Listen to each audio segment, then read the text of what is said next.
안녕하세요. 네.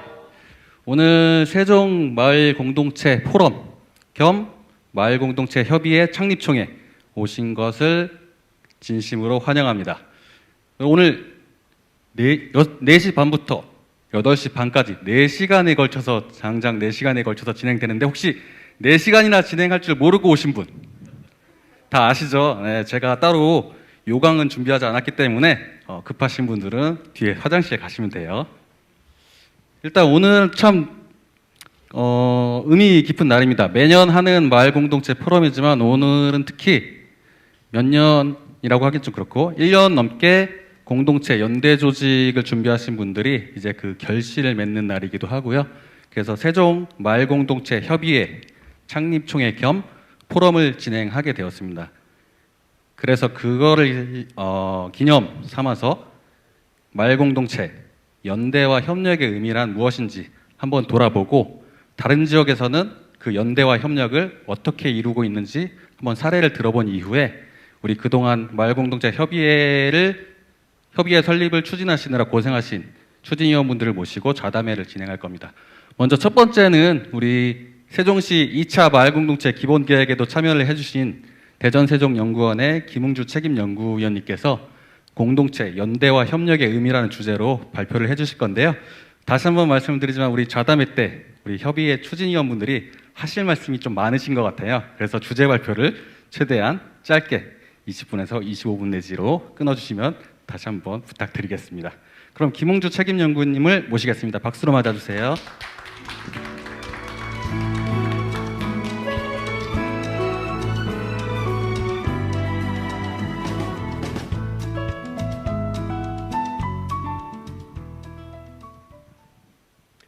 넘기는 건 어떻게?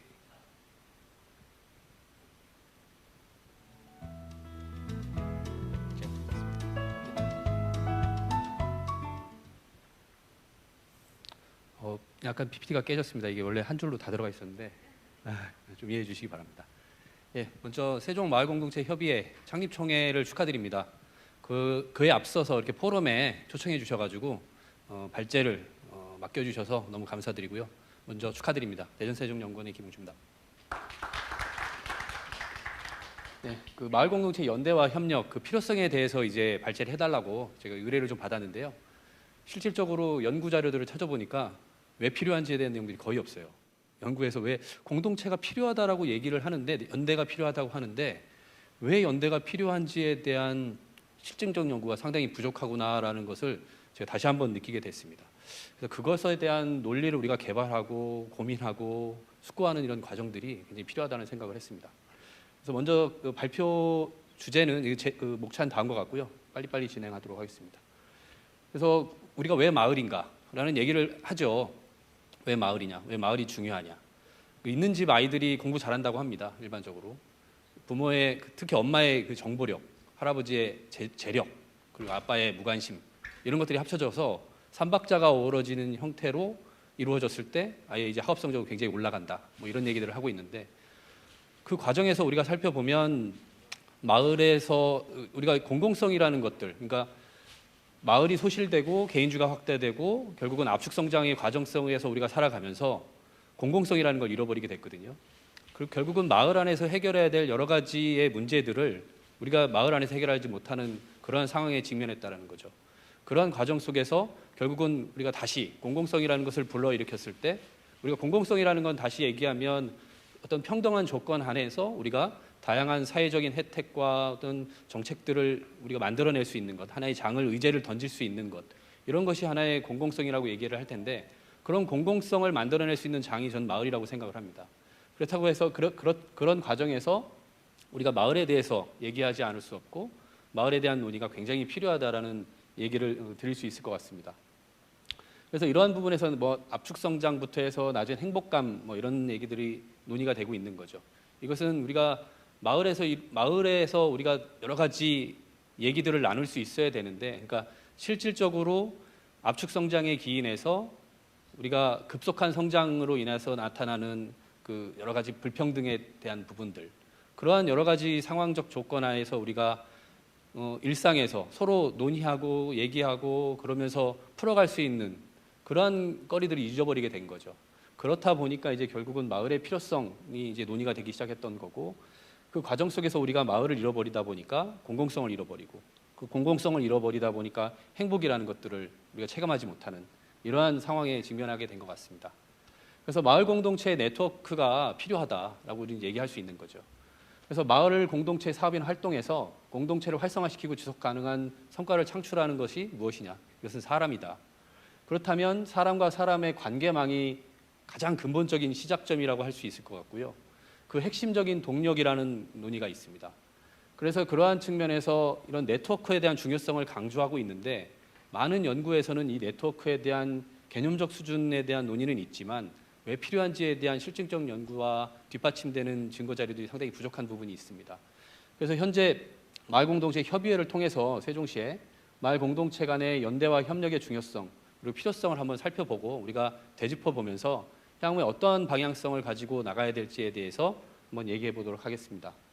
우리가 마을 공동체에 대한 개념을 얘기합니다. 우리가 공동체라는 것은 일정한 지역 안에서 살면서 사람과 공간, 그 사람과 공간에 대해서 우리가 사회적 심리적으로 유대감을 갖는 사람들, 집단들, 이것을 어떻게 보면 마을 공동체의 개념이라고 얘기를 할 수 있을 것 같습니다. 그런 마을 공동체는 사회적 자본이 굉장히 중요하고요. 사회적 자본이라는 것은 일정한 지역 안에서의 구성원 간의 네트워크, 그리고 호혜관계, 신뢰, 이런 것들을 통해서 사회적 심리적 유대감을 갖는다라는 측면에서 우리가 사회적 자본을 얘기하고, 그런 사회적 자본은 공동체라는 것과 굉장히 유관하게 연결될 수 있습니다. 공동체 안에서 형성될 수 있는 거거든요. 그래서 우리가 공동체의 개념을 어떻게 볼 것인가에 대한 생각도 할 수 있을 텐데요. 공동체의 개념은 굉장히 넓게 볼 수도 있을 것 같고요. 협소하게도 판단할 수 있을 것 같습니다. 제가 공동체 기본 계획을 작성하는 데 있어서의 공동체 개념은 조금 협소하게 바라봤습니다. 공동체 공모 사업에 참여하신 분들이 어떻게 활동하실 것인지에 대한, 그분들이 네트워크를 어떻게 만드실 것인지에 대한 고민을 하면서 공동체의 기본적 그 개념을 설정을 했었고요. 저는 공동체의 개념은 우리가 어떻게 정의하냐에 따라서 상당히 달라질 수 있다고 생각을 합니다. 다만 이제 공동체 공모 사업에 참여하셨던 공동체 집단을 중심으로 해서 우리가 그 한 3-4명의 그룹들이 모여 있는 그 집단들이 있잖아요. 그렇게 해서 소규모 공동체 공모 사업을 진행하고 우리가 사업을 하고 우리의 목소리를 내고 이러한 과정에 참여하신 공동체 집단들, 그리고 상시적으로 만들어질 수 있는 뭐 주민협의체와 같은 공동체 조직들, 그리고 일부 사회적 경제와 관련된 것들을 포함해서 제가 이제 정의한 공동체 개념입니다. 이것은 읍면동 단위의 소지역에서 이루어질 수 있고 이 전체가 공동체가 되는 거죠, 원래는. 그러나 우리가 협소한 관점에서의 공동체는 마을 공동체 집단과 마을 공동체 조직이 일부 어우러져 있고, 그리고 사회적 경제의 일부가 포함되어 있을 수 있는 이러한 부분을 우리가 기본 계획상에서의 공동체로 살펴봤던 경험이 있습니다. 물론 공동체를 어떻게 바라보느냐는 우리가 정의하기에 따라서 달라질 수 있을 것 같고요. 그래서 마을 공동체 구성 요소는 지역성과 공익성, 공익적 유대, 사회적 상호작용을 통해서 이루어집니다. 일정한 지역에서 이루어지고 우리가 일정한 지역 안에서 서로 상호작용을 이루어내고 그 상호작용 속에서 서로 유대감을 만들어내면서 그 유대감을 만들어온 네트워크 속에서 공익적인 활동을 해나갈 수 있다는 거죠. 그것이 공동체 안의 구성 요소고, 공동체가 지향하는 것은 결국은 마을 공동체가 사회적 자본을 형성해서 지역 정부에 대한 영향력을 강조와 강화해 나가고 지방정부에 대한 대응 노력이 증가하면서 결국은 더 나은 삶을 우리가 형성해 나갈 수 있다는 것이 하나의 지향점으로 살펴볼 수 있을 것 같습니다. 그래서 우리가 공동체가 가지고 있던 여러 가지 한계점들은 수평적 공간과 수직적 어떤 참여에서의 논의로 얘기할 수 있을 텐데요. 수평적인 참여에서의 민초의 공간이라고 말을 얘기합니다. 이 부분에 대해서는 공동체에서 우리가 자유롭게 자율적인 민간적 영역에서 공동체를 형성하고 우리들이 의제를 만들고 그런 의제들을 형성해서 뭐 사업도 일부 우리가 받아서 할 수 있고요. 민초의 공간이라고 얘기하고요. 수평적 참여에서 우리들 의제를 만들어 나가는 과정을 얘기합니다. 그리고 수직적 참여를 통해서 공식적 제도를 만들어 내놓으면서 정부가 만들어 놓은 초대된 공간 안에서 공동체의 의제가 그쪽으로 목소리가 전달될 수 있는 틀을 만들어주는 것. 이것도 굉장히 중요한 부분이 있거든요. 그래서 우리가 가지고 있는 현재의 공동체의 의미는 사회적 자본과 공동체의 역량을 형성해서 지역의 의제를 발굴하고 해결하는 이런 과정이 있지만 주민들만의 공간이라는 한계들이 있습니다. 우리들이 낸 목소리는 많이 목소리는 낼 수 있거든요. 그러나 이런 목소리가 행정이 만들어 놓은 초대된 공간 안에서 전달되기까지는 그 한계가 있다는 거죠. 그래서 수직적인 참여와 초대된 공간 속에서 우리가 어떻게 들어가는 것이냐에 대한 고민이 굉장히 필요하다라는 말씀을 드리겠고요. 그래서 우리는 이제 공동체 주축 조직, 여기서는 주민자치라고 했는데 거부감이 만약에 들으신다면 주민자치가 아니어도 상관없습니다. 그래서 공동체 간의 어떤 사회적 자본을 연결해주고, 우리가 공동체가 사회적 자본이 높다라는 것은요, 한쪽 안에서 부정적인 측면에서는 배타성도 크거든요. 그렇다면 공동체의 사회적 자본이 굉장히 잘 형성된 A 공동체에 대한 배타성을 우리가 완화해 줄 필요가 있고, 그러한 가교 역할을 공동체 주축 조직이 해주고, 공동체 주축 조직이 공동체에서 나온 다양한 의제를 행정에서 만들어 놓은 초대된 공간, 협력적 제도의 틀에서 그러한 목소리가 전달될 수 있도록 형성해 나가는 것, 이것이 하나의 어떻게 보면 공동체 주축 조직의 역할을 우리가 얘기를 하고 있고, 그 과정에서 공동체의 네트워크와 각각 A, B의 공동체의 네트워크의 가교까지도 연결해주는 이런 공동체의 네트워크의 확장의 의미를 담고 있다라는 말씀을 드릴 수 있습니다. 그래서 곽형근 교수께서 만들어 놓은 주민자치 어떤 그 지역 공동체 주축 조직과 세종시의 어떤 생태계 모형이라고 볼 수 있을 텐데요. 이 기본적인 이론적 토대에서 우리가 고민해 본다면, 주민들을 모아서 결속적 사회적 자본을 만들고 주민을 조직화하고 각각 그 주민 조직화된 공동체들을 서로 가교해주고, 그 가교된 공동체의 의제를 행정에 올려주는 이러한 우리 노력들이 필요하고요. 그 과정에서 공동체 주축 조직도 필요하다라는 관점에서 보면 공동체의 네트워크는 우리가 이 부분까지도 넓게 살펴볼 수 있을 것이다. 그리고 공동체가 일부 체계화되거나 규모화된 공동체들은 사회적 경제로도 넘어갈 수 있는 거죠. 그리고 일부 그 공동체 영역에서 공동체 주축 조직과 연계된 일부 그 공공 서비스의 제공 영역에 대해서는 연계법인 같은 것들, 사회적 경제 형태의 연계법인을 만들어서 공공 서비스를 대체해 주는 역할까지 우리가 한다면, 사회적 경제의 일부, 그리고 우리가 사회적 경제의 다수가 포함되는 부분에서 우리가 공동체의 네트워크의 범위를 넓혀 나가는 방식이 될 수 있겠구나를 고민해 볼 수 있습니다. 이렇게 좀 생각해 볼 수 있을 것 같고요. 그래서 지난 마을 공동체를 중심으로 제가 기본 계획을 작성하면서 그 공동체 네트워크의 필요성에 대한 의견들을 현장에서 들었습니다. 그래서 우리가 가져가야 될 어떤 방식들은 공동생산이라는 틀에서 살펴볼 수 있을 것이고, 탄탄한 어떤 성장하는 이라는 의미를 담고 있고요. 공동체의 목표를 설정할 때, 비전을 설정할 때, 코로나19와 같은 재난적 상황에서 회복력을 담고 있고, 소통과 협력, 참여와 소통, 이러한 워딩들은 사회적 자본의 형성 네트워크의 의무를 담고 있다는 측면에서 다음과 같이 참여와 소통으로 함께 성장하는 마을 공동체 세종이라는 비전을 가지고 마을 공동체 기본 계획을 세웠습니다. 그 과정 안에서 목표에서 마을 공동체 회복력 제고를 위한 기반 조성 안에서 마을 공동체 네트워크화 부분을 담아서 우리 기본 계획에 담아서 이렇게 진행했다는 말씀을 드리겠습니다. 그래서 관련된 연구의 방법과 흐름도를 통해서 이렇게 FGI를 했고요. FGI 과정 속에서 마을 공동체 이해관계자를 대상으로 한 FGI에서 네트워크의 필요성과 네트워크의 한계점에 대해서 많이 얘기를 하십니다. 이것은 이론적으로 우리가 학술적인 논문에서 나오는 내용보다도 현장에서 이 네트워크의 필요성에 대해서 보다 절실하게 느끼면서 말씀해 주신 내용들이라고 생각을 합니다. 그리고 이해관계자 FGI에서 지속적으로 얘기할 것은 센터장님이 얘기하신 거죠. 네트워크, 연계성을 강화해야 된다는 얘기들, 그리고 공동체의 소통, 공동체 간의 소통이 필요하다는 얘기들, 그리고 일생활권부터 이사생활권, 그리고 이제 조치원과 그 면지역을 중심으로 해서 FGI를 쭉 했는데요. 내용들을 쭉 담았습니다. 이 안에서 공동체 간의 네트워크의 필요성은 인적, 물적 네트워크를 중심으로 해서 서로 필요한 것들을 서로 확충해주고, 그리고 이사생활권을 중심으로 했을 때 공동체의 서로 중요한 사례들을 벤치마킹할 수 있는 그런 과정들, 서로의 중요한 그 우수한 공동체 사례들을 벤치마킹하면서 서로 간에 학습을 하고 그 과정 속에서 공동체의 역량을 강화시킬 수 있다는 내용들이 이 안에 담겨져 있는 거죠. 그런 내용들이 여기 안에 담겨져 있고요. 조치원 같은 경우는 조금 특이합니다. 특정 집단이나 대상들의 목소리를 전달할 수 있는 기제들도 필요하다. 예를 들면 청년들의 목소리를 전달할 수 있는 기제가 굉장히 부족하기 때문에 자치와 융합해서 우리의 목소리를 전달해서 우리들이 필요한 의제들을 만들어 나갈 필요성이 있다라는 얘기까지 조치원읍에서 이제 나왔던 얘기들이고요. 면 부분에서는 사회적 경제 부분과 농촌과 도농 간의 어떤 협력 부분들, 경제적인 부분, 그러니까 사회적 경제를 활성화시키면서 경제적 이윤을 창출하고 그 경제적 이윤을 창출하는 과정 속에서 도농 간의 상생을 얘기하기도 했습니다. 그 과정에서의 네트워크의 중요성을 강조했던 거죠. 이러한 부분에서 우리가 살펴볼 때 결국은 공동체 네트워크에 대한 필요성에 대한 이론적 검토를 하지 않을 수 없다라는 생각이 들었고요. 그 과정에서 영국의 모델을 살펴봤습니다. 제가 영국의 모델에서 마을 공동체 참여 정책을 위한 일반적 변화 이론인데요. 이것은 어떻게 보면 영국에서 공동체에 대한 정책의 투입을 많이 하기 시작했던 것은 아이러니하게 보수당 정부였습니다. 원래 1960년대부터 해서 사회복지 정책을 중심으로 해서 영국에서 공동체에 대한 논의가 있었고요. 90년대에 이르러서는 도시재생을 중심으로 한 사업들을 이루었습니다. 그리고서 2010년대에 넘어가면서 보수당 정부가 들어서면서 무엇보다 강조했던 것은 빅소사이어티였거든요.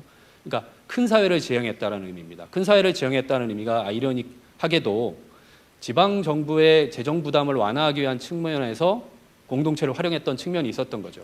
그러한 관점에서 바라봤을 때 공동체를 중심으로 해서 행정과 협력해서 공공 서비스를 개선하고 주민의 목소리를 대변하고 그리고 더욱더 지역사회에 광범위한 사회적 효과를 가져올 수 있다는 측면의 그 이론적 논의에 기반해서 공동체를 활용하기 시작했던 거죠. 그러나 이제 로컬리즘 액트랑 우리가 커뮤니티 인파워먼트 액트라고 하는 스코틀랜드 방식과 잉글랜드 방식에서 나오는 법제의 의미의 차이는 조금 있지만 거기에 대해서는 이따 간략하게 말씀드리겠습니다. 여기서 말씀드리고 싶은 것은 공동체 참여 정책을 통해서 우리가 공동체 활동과 공동체의 역량을 강조합니다. 여기서 공동체 활동은 공동체를 하나의 주체로 보고요. 공동체의 역량은 공동체를 하나의 객체로 보고 있습니다. 그래서 공동체의 주체적인 의미로서 살펴보면 공동체가 결국은 자조하는 역량까지 갖춘다면 서비스에 영향을 준다는 의미까지 들어가 있는데 이것은 공동체가 가지고 있는 의제에 대해서 공동체가 대변해서 각각의 개인의 목소리를 대변해 줄 수 있다는 얘기를 하고 있거든요. 그러한 과정에서 민주적 참여에서 기존의 대의제가 갖고 있던 민주적인 결핍을 보완할 수 있다는 것. 우리가 공동체 활동을 하면서 공동체에 참여하면요. 결국은 지역사회에 관심을 갖고 지역사회에 관심을 가지면 지역정치에 관심을 갖게 됩니다. 결국은 대의제가 가지고 있는 참여에 대한 여러 가지 그 민주적 결핍을 우리가 공동체 참여 정책을 통해서 보완해 나간다는 측면에서 공동체를 가장 중요한 주체로 보고 있는 거죠. 그래서 그러한 과정 속에서 공동체가 자조한다라는 관점은 공동체의 그 역량과 연계됩니다. 공동체를 하나의 객체로 보고요. 공동체에 그 자원을 줍니다. 결국은 인적 물적 자원에 해당되는 거고 공동체의 인적 역량을 높이고 공동체의 재원을 지원하게 되면 공동체는 스스로 네트워크할 수 있는 역량들도 가질 수 있고 그러한 네트워크는 결국은 조직 역량을 키워내 나간다는 겁니다. 그래서 네트워크의 중요성인데요. 결국은 공동체의 네트워크는 공동체의 자조에도 영향을 주게 되는 거죠. 그래서 일부분 우리가 실증적 연구에서 공동체의 네트워크는 지역사회에서 가지고 있는 건강 수준이라든가 교육 수준, 일반적인 삶의 수준의 질을 굉장히 높여준다라는 연구 결과들이 있습니다. 결국은 공동체의 네트워크는 공동체의 조직 역량에 큰 영향을 주게 되거든요. 그러한 조직 역량은 결국은 공동체의 자조 활동에도 이어지기 때문에 서로 이 공동체 활동과 공동체의 역량이 서로 상호작용을 하면서 광범위한 지역사회의 지역사회의 긍정적인 효과를 가져오게 된다라는 이론적인 틀을 담고 있거든요. 그렇다면 우리가 기존에 논의하지 못했던 공동체의 네트워크에 대한 중요성을 영국이나 이런 선진국에선 미리 고민하고 얘기하고 있었구나, 이론적으로. 그런 부분을 생각할 수 있습니다. 그래서 마을공동체 권한이인법이라고 하는 커뮤니티 인파워먼트 액트와 로컬리즘 액트의 차이는 조금 있습니다. 그래서 저는 여기서 강조하고 싶은 것은 마을공동체 권한유인법이라는 커뮤니티 인파워먼트 액트이고 스코틀랜드 방식입니다. 영국에서 하는. 그러나 우리나라에 도입이 된 방식은 로컬리즘 액트인 거죠. 그러나 로컬리즘 액트가 주는 한계는 물론 이 두 개의 관계는 똑같습니다. 정부의 재정 부담을 완화하기 위한 측면의 기조는 똑같은데 그 과정에서 공동체를 바라보는 시각이 조금 다릅니다. 그 과정에서 살펴보면 로컬리즘 액트는 애초에 자조하고 있는 공동체를 상정하고 있거든요.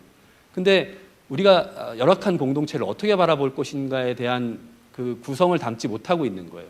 그래서 우리가 주민자치회나 공동체에 대한 네트워크 그 법제화를 우리가 살펴보면 공동체를 재정적으로 행정적으로 지원하자 하지 말자라는 논의들이 서로 쟁점상으로 도출되고 있는데 저는 여기에서 이런 논의를 하고 있는 것은 우리나라의 토양에서 우리가 근거할 때는 공동체가 자생적으로 일어나지 못하는 경우들이 상당히 많기 때문에 결국은 공동체가 자조하고 공동체가 네트워크를 형성하고 그 공동체가 역량을 강화시켜 나가는 이러한 우리 과정 속을 우리 그러한 과정을 겪어야 된다라고 한다면 그것이 결국은 지역사회에 광범위한 사회적 효과를 가져온다고 한다면 결국은 우리가 미약한 자라나는 공동체에 대한 지원을 해야 된다라는 논리 차원에서 제가 만들었고 고민했던 부분이었습니다. 그래서 결국은 공동체의 네트워크의 중요성을 여기서 얘기하고 있고요. 행정에서 공동체를 하나의 파트너십으로 살펴보고 지속적으로 공동체가 자조할 때까지 지원해야 된다라는 논리적인 그 논리적인 의견들이 그 숨어 있는 거죠. 그렇게 좀 이해하시면 될 것 같고요. 그리고 핵심 과정을 이렇게 다음과 같이 비교하시면 될 것 같습니다. 그래서 결국은 우리가 왜 마을인가라는 것으로 다시 돌이켜 보면 때론 이웃관계가 문제 해결의 해법이기도 합니다. 그리고 시급하고 절실한 생활의 필요를 우리가 함께 하소연하고 그리고 국리하고 협동하고 해결하는 과정 속에서 우리가 이러한 과정을 이웃의 관계망이라고 얘기하고 있고요. 그래서 결국은 전통적 관점에서의 우리가 논의했던 관료주도, 시민주도에 대한 문제 해결에서 벗어나서 동네에서 우리가 지역사회의 문제를 해결해 나간다는 것이 하나의 혁신 그리고 희망의 하나의 마중물이 될 수 있지 않을까라고 생각이 되고 세종시를 살펴보면요. 공동체가 활성화하게 되기 시작한 건 시정 3기부터 본격화됐습니다. 마을공동체 지원센터가 만들어지고 5대 12대 과제가 형성이 되면서 공동체를 주축으로 해서 공동체를 확산시켜 나갔고 그 과정 속에서 시범적으로 네트워크 파티 같은 것들도 했었죠. 그럼에도 불구하고 이제 지속적으로 세종시는 지금과 같이 공동체 협의회를 만들어서 공동체의 네트워크를 강화시키는 이런 과정 속에 있는 겁니다. 이런 과정은 공동체 역량을 강화시켜 나가는 거고요. 공동체가 나중에는 자주할 수 있는 것까지 연결시킬 수 있는 그런 근거가 될 거라는 생각을 합니다. 그래서 그에 상응하는 조례 제정들을 했고요. 그래서 이러한 부분을 중심으로 공동체 사업을 확대시켜 나갔습니다. 그래서 결국은 나의 필요가 이웃의 필요이고 동네의 필요이고 이 동네의 필요라는 것은 결국은 문제 해결력을 높여나간다는 의미거든요. 그래서 결국은 마을의 공공성이 중요하다는 겁니다. 앞서 얘기했듯이 압축성장 시기에 우리는 마을의 공공성이 사라지기 시작했던 거거든요. 그렇다면 마을의 공공성이 어떤 것이냐라고 할 때 평등한 주민이 공공의 복리를 위해서 공개적으로 합의하고 협동하는 과정에서 형성되는 것이다. 이것이 공공성이라고 얘기를 한다면 이러한 공공성에 소실되는 것을 우리가 어떻게 다시 복원할 것이냐. 공공성이라는 걸 복원한다면 결국은 이 마을의 공공성은 시민 공공성과 국가 공공성으로 이루어지고 결국은 공공성의 혁신은 마을에서 이루어질 수밖에 없다라는 거죠. 그러한 단초와 핵심적인 동력은 전 네트워크라고 생각을 합니다. 그래서 우리가 이 네트워크를 형성하는 과정 속에서 서로의 다름을 이해하고 나와 다른 이와의 동행하는 방법을 터득해 나가는 방식들을 고민해야 되고 그 과정 속에서 우리가 공론장을 아주 잘 활용해야 된다. 그러니까 우리의 여러 가지 개인의 나의 어떤 수요와 필요성을 협의와 협동의 과정에서 우리가 논의할 수 있는 장이 필요한 거잖아요. 그렇다면 공론장을 우리가 제대로 활용할 수 있어야 된다. 그래서 토크빌이 얘기했듯이 지방자치는 민주주의의 학교라고 얘기하고 있지만 마을은 민주주의의 더 중요한 학교라고 제가 정의를 했습니다. 그래서 등장과 연결 다음에 우리가 고민해야 될 것은 이제 성장이고요. 그래서 그러한 성장은 네트워크라는 것이 가장 중요한 동력이라고 생각을 합니다. 성장의 씨앗은 결국 네트워크다. 그래서 씨앗이 뿌리 내리고 줄기를 내리고 그리고 잎이 형성되기 위해서는 정부의 지원이 굉장히 중요한 거죠. 그래서 정부의 지원을 위해서 다양한 공동체 유형별로 그 특성에 맞는 지원을 우리가 당확하지 않으면 공동체가 제대로 자립할 수 없다라고 얘기할 수밖에 없는 거죠. 그래서 결국은 우리가 협의에서 해야 될 역할들은 배타성을 극복하는 겁니다. 사회적 자본이 높아지고 친밀하는 결국은 우리가 친밀하다는 것은 서로 신뢰하고 믿고 그 연계성이 높아진다는 의미거든요. 앞서 말씀드렸듯이 배타성의 문제를 우리가 어떻게 극복해 나갈 것이냐.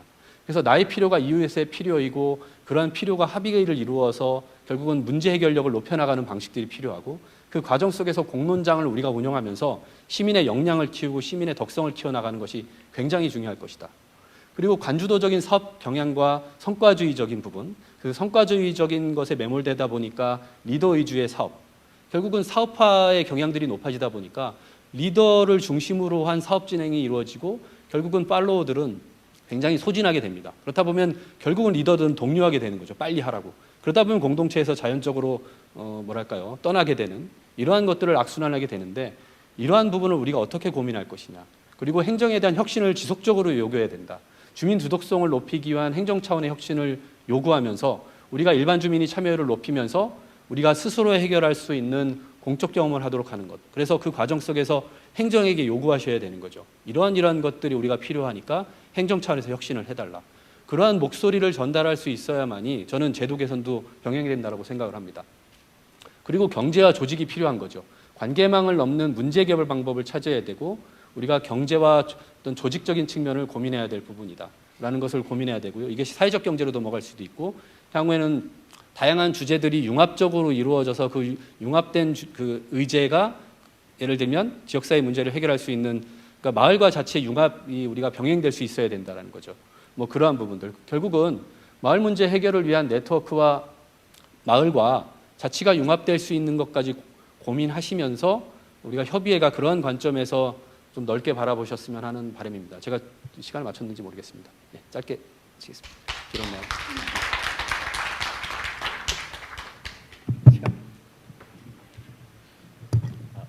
제가 자꾸 시간을 얘기해서 저기 우리 연구위원님께서 시간을 쫓기듯이 발표를 해주셨나 봅니다.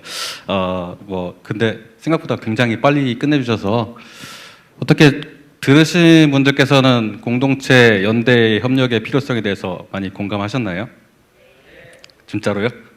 저는 이런 얘기를 들을 때마다 이런 수준 높은 이야기를 들을 때마다 저도 똑똑해지는 기분이 들어요. 어쨌든 근데 이제 공동체 연대와 협력 이게 비단 공동체뿐만이 아니라 사람이라면 연대와 협력이 생존을 위해서 필수적인 거죠. 지구상에서 인간이 지배적인 종족이 될 수 있었던 것은 인간들이 서로 협력하고 연대할 수 있었기 때문에 그렇게 될 수 있었다고 생각을 합니다. 어쨌든 개인적인 바람이라면 이런 이제 수준 높은 학습의 기회가 좀 더 많은 공동체 분들이 좀 기회가 주어졌으면 좋겠는데 오늘 오신 분들은 이런 자리를 통해서 다른 분들에게 이런 이론적 배경이나 유식한 얘기를 하시면서 필요성을 같이 전파를 해주시면서 공동체 협의에 힘이 되어주셨으면 좋겠습니다.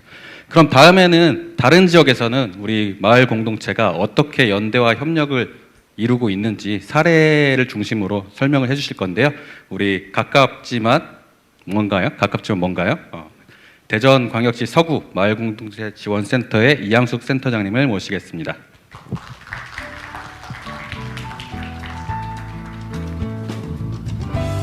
네, 안녕하세요.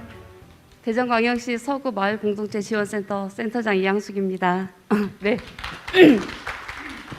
우선 세종에도 마을공동체 협의회가 생긴다는 거에 대해서 정말 축하드리고요. 이게 좀 총회가 잘 이루어져서 정말 앞으로 마을 공동체가 다양한 영역에서 활동을 할 수 있는 그러한 단체로 우뚝 섰으면 좋겠습니다. 제가 이제 설명을 해드릴 거는 간단하게 저희 대전광역시 서구의 사례를 잠깐 말씀드리자면 저희 같은 경우는 서구에 서구 마을넷이라고 별도로 있었어요. 그래서 그 마을넷이라는 그 단체가 비영리 민간 법인 단체로 저희가 만들어졌고 그 비영리 민간 법인 단체가 저희 서구 마을 공동체 지원센터로 수탁을 받아서 지금 현재 지원센터를 운영을 하고 있습니다. 그래서 저 같은 경우는 서구 마을넷 대표를 하고 있다가 어떻게 갑자기 또 센터장으로 이렇게 올라와서 그렇게 좀 활동을 하고 있는 상황입니다. 그래서 서구 마을넷에 있을 때 저희가 어떻게 공동체들하고 협의 형태로 같이 뭉치고 어떤 활동들을 했는지 그러한 사례를 간단하게 좀 설명을 해드리려고 합니다. 그래서 서구 마을넷이 어떻게 생겼는지를 좀 간단하게 말씀을 먼저 드려야 될 것 같아요. 그래서 좀 말씀을 드리자면 대전은 2013년도부터 그 좋은 마을 만들기 공모 대전광역시에서 전체적으로 다 이렇게 어느 구 상관없이 다 뿌려졌는데 대전이 생각보다 조금 이렇게 넓다 보니까 각 구마다의 그런 성격이 다 달라요. 특히 또 서구 같은 경우는 대전의 3분의 1을 차지하고 있어서 약간 신도시에 속하는 그런 좀 부분이 있어가지고 중구나 동구 같이 조금 이렇게 어르신들이 많이 사는 그런 동네하고는 좀 약간 그 지원이 좀 약간 다른 형태로 있어서 이게 똑같은 형태로 지원이 되면 안 되겠다라는 생각이 들어서 저희가 각 구마다 그럼 지원 형태를 좀 다르게 하자 그런 이야기가 나와서 저희가 이제 2015년도에 그럼 각각 분화해서 별도로 만들자라고 해서 처음에 이제 유성구가 생겨나고 한 다음에 저희가 2016년 4월에 서구는 서구 마을넷이라고 저희가 별도로 지정이 되어서 이제 만들어지기 시작했습니다. 그래서 서구 마을넷을 만들었을 때 서구에 이제 운영위원들이 먼저 생겨났고요. 아마 세종도 그런 고민이 많으실 거예요. 어떻게 구성을 할 건지 이 구성을 했을 때 도대체 단체 대표들을 이렇게 모아서 운영위원을 꾸릴 것인지 아니면 그러면은 공동체에 관심은 있는데 이 사람은 도대체 우리 협의회로 끌어올 거냐 이 사람은 개인인데 어떻게 협의로 올 수 있는 조건이 되느냐 그럼 이 조건을 어떻게 세울 것이냐 다양한 의견들이 아마 충돌이 생길 수 있어요. 근데 저희들도 사실 처음에는 그랬었는데 사실 이런 것들이 저희들도 처음에 엄청나게 많은 협의와 그다음에 회의를 통해서 진행이 됐었어야 되는데 저희는 그때 그냥 바로 생겨나서 진행하기 좀 빨라가지고 우선은 공동체 대표들이 뭐 이렇게 저기 있잖아요, 증 있잖아요, 고유번호증 없이 그냥 공동체라는 이름으로 활동하고 있는 무조건 단체들은 대표들을 다 마을 넷에 들어와서 운영위원이라는 이름으로 같이 활동을 하기 시작을 했습니다. 그러다 보니까 이분들이 또 다양하게 하고 싶은 거, 배우고 싶은 것들이 너무너무 다양하신 거예요. 그래서 그러한 것들을 저희가 같이 고민을 하기 시작했던 게 서금마을에서 시작했던 것 같습니다. 네, 그래서 저희가 나름대로 이름을 정했어요. 저희들도 끊임없이 활동을 했을 때 그럼 도대체 우리가 활동하고 있는 우리들은 뭐라고 정의를 내릴 것이냐, 공동체라는 이름으로 활동이라고 하고 있는데 그럼 우리를 뭐라고 할 거냐라고 얘기를 했을 때 저희들이 이 세 가지의 문구를 만들기 위해서 정말 2-3시간 정도 계속 끊임없이 회의를 했던 것 같아요.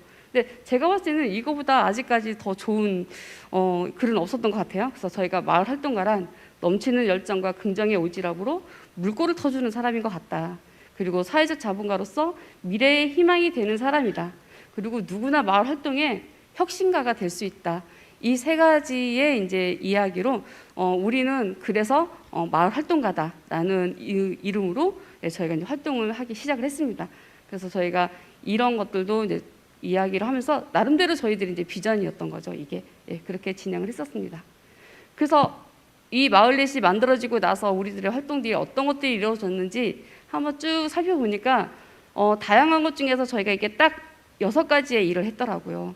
제일 먼저 만들어지니까 확실히 대표성은 띄더라고요. 그래서 저희가 주민자치 참여는 좀 뒤늦게 하긴 했지만 우선 역량 강화 교육에 있어서 각 단체들이 공동체를 이끌어가고 우리가 이 마을의 서구에서 우리 공동체가 무엇을 해야 될지 잘 모르겠어요. 도대체 어떤 것은 어떻게 하는지 좀 보여줬으면 좋겠습니다라는 다양한 의견들이 많아서 제일 먼저 저희가 시작을 한 게 역량 강화 교육이었어요. 그래서 해마다 저희가 서구청에서 자치구에서 나름대로 사업비를 받아서 계속 그걸 역량 강화에만 저희가 좀 온 힘을 다했던 것 같아요. 그래서 서구마을넷의 운영진은 다는 아니어도 사무국에서 3명 정도는 어떻게 하면 서구에 있는 활동가들에게 다양한 교육의 그런 것들을 좀 제공할 수 있을지를 저희가 좀 많이 고민을 해서 해마다 역량 강화 교육을 그때는 저희가 이제 사회적 자본 지원센터라고 하는 그 대전시에 있는 중간 지원 조직이 있긴 하지만 실질적으로 활동가들이 정말 필요한 것들은 활동가들이 알잖아요. 그래서 활동가들로 뭉쳐져 있는 저희 서구마을넷에서 그럼 우리들이 어떤 교육이 필요한지를 직접 듣고 그 교육을 계속 저희가 만들어내서 해마다 그 교육을 우리 그 서구에 있는 공동체들한테 이야기를 했던 것 같아요. 그때는 교육을 열을 때는 그 공동체 대표 그리고 공동체들한테 열은 게 아니라 어느 누구나 서구민 누구나가 항상 대상이었어요. 그래서 저희들이 하는 말이 그 말이에요. 착한 척하다가 착한 사람이 된다라는 것처럼 공동체를 모르는 사람이 한번 듣고서 한번 해보다가 정말 공동체의 일원이 될 수 있다.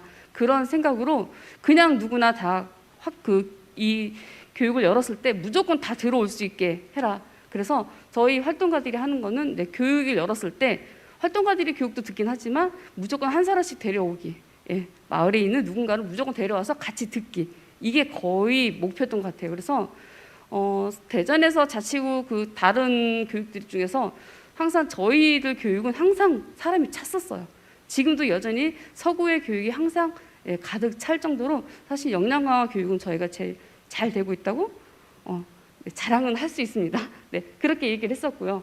그러다 보니까 공동체들의 리더들이 이제는 좀 더 고민이 되는 거예요. 자꾸 뭔가가 역량이 올라오니까 그러면 내가 리더로서 우리가 공동체를 어떻게 이끌어가죠? 라는 고민이 또 생기는 거예요. 그래서 이게 그러면은 조금 더 달라져야겠다. 그래서 저희가 리더들의 교육, 그 다음에 초보 활동가들의 교육, 그 다음에 중간 활동가들의 교육 이렇게 좀 나눠서 또 저희들이 좀 진행을 했던 부분들이 있고요. 선진지 견학은 해도 끝이 없어요. 계속 보고 싶어 하세요. 그래서 직접 보고 느끼고 갔다 오면은 완전히 그냥 새로운 세계를 보고 당장이라도 이거를 가지고 우리 공동체에 접목을 시킬 것 같은데 또 안 되면서도 계속 선진지 견학이라는 부분들 너무 하고 싶어 하시고 저희가 정말 잘했던 거는 마을회의예요. 마을회의는 저희가 진짜 돈 한 푼 받지 않고 그냥 마을에서 원한다면은 무조건 들어가서 3회에 걸쳐서 저희가 마을 회의를 다 진행해 드렸어요. 예, 그리고 또 이제 이게 자치구에서도 저희한테 요청을 했습니다. 어떻게 요청을 했냐면 그때 주민참여 예산제가 있었는데 이게 그 구별로 주민참여 예산제를 타운홀 미팅을 통해서 주민참여 예산의 의제를 발굴해라라는 게 떨어진 거예요, 동으로. 그런데 타운홀 미팅이라는 걸 동에서 해본 적이 없거든요. 그래서 저희가 이제 퍼실리테이터나 이런 교육들을 꾸준히 했기 때문에 저희들한테 요청이 들어온 거예요. 동에서 혹시 이런 요청이 들어오면 좀 도와주세요. 그래서 저희가 정말 무일푼으로 전화 오는 동은 무조건 짐을 싸들고 8명, 9명씩 이렇게 무리를 지어서 무조건 동으로 가서 마을 회의를 진행을 했어요. 3회차를. 그래서 첫 번째는 마을의 유래에 대해서, 전례에 대해서 우리 마을이 왜 생겨났는지 그거에 대한 전문가분을 모시고 그분이 설명을 한번 해드리고, 두 번째는 퍼실리테이터가 뭔지 또 설명을 해드리고, 세 번째는 그래서 우리 마을의 문제가 뭔지 그 직접 사업 신청서로 쓰는 것들을 연습을 해서 쓰게 만들어 드렸던 거죠. 근데 그때 이제 마을 주민들이 아, 이렇게도 이해가 되는구나. 그리고 그런 반응도 있고, 또 하나는 이거 내봤자 소용없어. 맨날 내도 똑같아. 이런 반응도 있었고. 그런데 정말 좋은 거는 그 마을 주민들이 저희를 대할 때 활동가들이라는 거는 그때도 그분들은 몰랐었어요. 근데 그냥 이렇게 편안하게 와서 이야기를 보태주고 더해주고 그다음에 이렇게 편안한 분위기를 만들어주니까 너무 좋아하시는 거예요. 그래서 그러한 것들이 사실은 저희가 힘들게 진행을 했지만 지금의 서구에 있는 23개, 저희 23개 동에서 24개 동이 됐거든요. 24개 동에 있는 마을을 다 알아가는 계기가 된 것 같아요. 그래서 좀 이렇게 힘들긴 했지만 저희가 조금 그런 마을 회의를 통해서 여러 가지 다양한 것들을 좀 마을에 대해서 알게 되었고, 지금은 또 저희가 서구가 작년에 24개 동 전동 실시가 됐습니다. 주민자치회가. 예, 좀 이런 사례는 많지는 않은데 갑자기 좀 저희가 실시하는 바람에 상당히 많이 힘들었었어요. 근데 저희 그 처음 공동체 그 활동가들 분들은 주민자치에 대해서 벌써 몇 년 전부터 계속 학습을 했었어요. 역량화 교육에 주민자치회가 이제 시작이 된다는데 이게 뭔지 가르쳐 주세요라는 그런 요구들이 있어서 저희는 주민자치회, 주민참여 예산이 무엇인지 이런 교육들이 꾸준히 일어났었습니다. 그래서 다행히 그런 교육들이 바탕이 되어서 지금은 거의 활동가 분들이 주민자치회 위원으로 참여도 하고 있지만 그 회장으로도 있기도 하고요. 간사, 특히 실질적으로 실무로 보는 간사로 좀 많이 들어가 계세요. 그래서 확실히 일하는 거나 이런 것들이 간사로 들어가서 일을 하시니까 확실히 좀 빠르고 그런 부분들이 소통이 좀 잘 되는 부분들이 좀 있더라고요. 그래서 이렇게 좀 사업들을 저희가 다양하게, 근데 만약에 이게 서구마을넷이 구성이 되지 않았더라면 저게 가능했을까라는 생각을 하면은 사실은 힘들어요. 예, 그러니까 뭔가 대표성을 띄우고 이게 자치구하고 이야기할 수 있는 그러한 단체가 되다 보니까 저런 것들이 저희들이 할 수 있는 역할이 되고 몫이 되고, 그리고 어디 가서 이야기를 할 수 있는 그런 자리가 돼서 충분히 좀 할 수 있는 역량이 좀 올라오더라. 그런 이야기를 좀 해드리고 싶고요. 지금도 저희는 이제 서구마을에서는 이렇게 좀 활동을 하고 있습니다. 그래서 연도별로 좀 간단하게 저희가 했던 역할들을 좀 해보면 2016년도에는 서구마을넷을 만들었어요. 그때 제일 고민했던 거는 왜 그렇게 활동가들은 배움에 목이 마른지, 세종은 어떤지 모르겠어요. 항상 배움에 끊임없이 요구를 해요. 궁금해. 이게 뭐야? 이것도 가르쳐줘, 저것도 가르쳐줘. 막 이렇게 그런 배움의 열정이 끝이 없어요. 지금도 10년이 됐는데도 아직 부족하대요. 도대체 지금까지 배운 거 다 뭐 하세요? 이제는 교수보다도 더 많이 아는데도 불구하고 여전히 배움에 목이 말라 하세요. 그래서 처음부터 저희는 역량 강화에 대한 요구가 상당히 많았습니다. 그리고 또 활동 공간에 대한 고민. 공동체 활동을 하는데 공간이 없어요. 어디도 내주지도 않아요. 특히 동 같은 경우는 행정복지센터는 저희 공동체들을 인정하지 않아요. 근데 세종은 어딘지 모르겠지만 대전은 그때 당시만 해도 공동체는 그냥 재미로 너희들이 마을에서 그냥 아줌마들끼리 모여서 하는 활동이잖아 라고 하는 그러니까 그런 게 많아서 저희들한테 공간을 절대 내주질 않았었어요. 그래서 그런 어려움이 있었는데 그때도 저희가 공간에 대한 고민은 상당히 컸었습니다. 그러고 나서 활동을 해보고 2017년에 넘어가니까 아, 이래서 우리가 우리끼리만 하면 안 되겠구나. 그러면 민이 합쳐야 되겠구나 해서 그때 민간 협치가 무엇인지, 민간 협치가 되려면 어떻게 해야 하는지, 우리는 민하고 어떤 일을 해야 하는지에 대한 고민을 하기 시작을 했습니다. 그래서 그때 처음으로 구의원이 누군지 이제 이때부터 알기 저희가 시작했어요. 구의원이 누군지, 의회는 무엇을 역할을 하는 건지, 그리고 자치구에 있는 공무원들하고 우리는 어떻게 일을 해야 하는지를 저희가 이제 공부를 하기 시작을 해서 이때 정말 많이 공부를 한 것 같아요. 주민참여 예산이 무엇인지, 그다음에 심지어는 행정감사 모니터링까지 저희가 처음 해봤어요. 아, 의원들의 역할은 이런 역할인데 이런 것도 하는구나. 이런 것들을 정말 많은 고민을 하고 정말 많은 공부를 정말 했던 때가 바로 그 다음 해 열정이 하늘에 치다 할 때, 예, 그때 정말 많이 했었습니다. 그리고 나서 이제 많은 것들을 알고 하다 보니까 이제 2018년도에 이제 입소문이 슬슬 나기 시작을 할 때입니다. 서구마을넷이라는 단체가 있는데 대단한 것 같아. 주민참여 예산이 뭔지도 알고, 그리고 이게 행정감사 때도 저 활동가들이 와가지고 얘기하는데 저희가 신문에 보도를 냈거든요. 그러니까 무슨 구는 뭐 어떻게 하더라, 무슨 구는 어떻게 하더라, 그러한 것들을 저희가 시민단체하고 함께 다 모니터링에 대한 결과를 저희가 신문에 내다 보니까 이제 활동가를 바라보는 시선이 달라지더라고요. 그때부터 이제 저희가 2018년도부터 저희를 찾는 사람들이 많아졌어요. 그래서 마을 회의라든지 아니 도시 재생이 때부터 저희도 활발하게 이루어졌는데 저희들을 찾기 시작을 했습니다. 그리고 저희가 이때부터 공무원들 교육을 저희가 직접 진행을 했었어요. 공무원들도 이제는 탁상식 그 업무하면 너희 주민들하고 안 된다. 이제부터는 당신들도 주민들과 가까이에서 할 수 있는 것도 배워야 된다. 그러기 위해서는 활동가들한테 직접 배우셔야 된다 해서 저희들이 이때부터 이제 공무원들의 교육을 진행을 했습니다. 지금도 이제 인사철이 되면은 팀장님 그 각 동에 있는 팀장님과 총무님이 바뀌시잖아요. 저희가 좀 가끔씩 교육을 하기도 하고 저희하고 또 포럼도 같이 열기도 하고 지금도 여전히 저희는 그렇게 진행을 하고 있습니다. 그리고 2019년도에는 이제 그때부터 본격적으로 뭔가 슬슬 주민자치에 대해서 확 올라올 때예요. 그래서 이때 공부를 정말 저희가 많이 했어요. 주민자치회란 무엇인가. 근데 약간은 오해가 있는 게 주민자치회라는 거는 그 마을을 대표하는 저희가 조직이라고 이야기를 해요. 근데 공동체가 그거를 주민자치회를 섭렵하고 뭔가 맡으려고 하는 게 아니라 공동체는 주민자치회가 올바르게 잘 갈 수 있도록 그리고 주민자치회가 그 동에 정말 대표 기구로서 뭔가 활동을 할 수 있게 밑에서 다양한 활동으로 뭔가를 받쳐줄 수 있는 조직이라고 저희는 이야기를 하거든요. 절대 공동체가 주민자치를 뭐 이렇게 맡아서 우리가 거기를 올라가겠다 이런 게 아닌데 약간의 그런 오해가 저희한테는 살짝 있어요.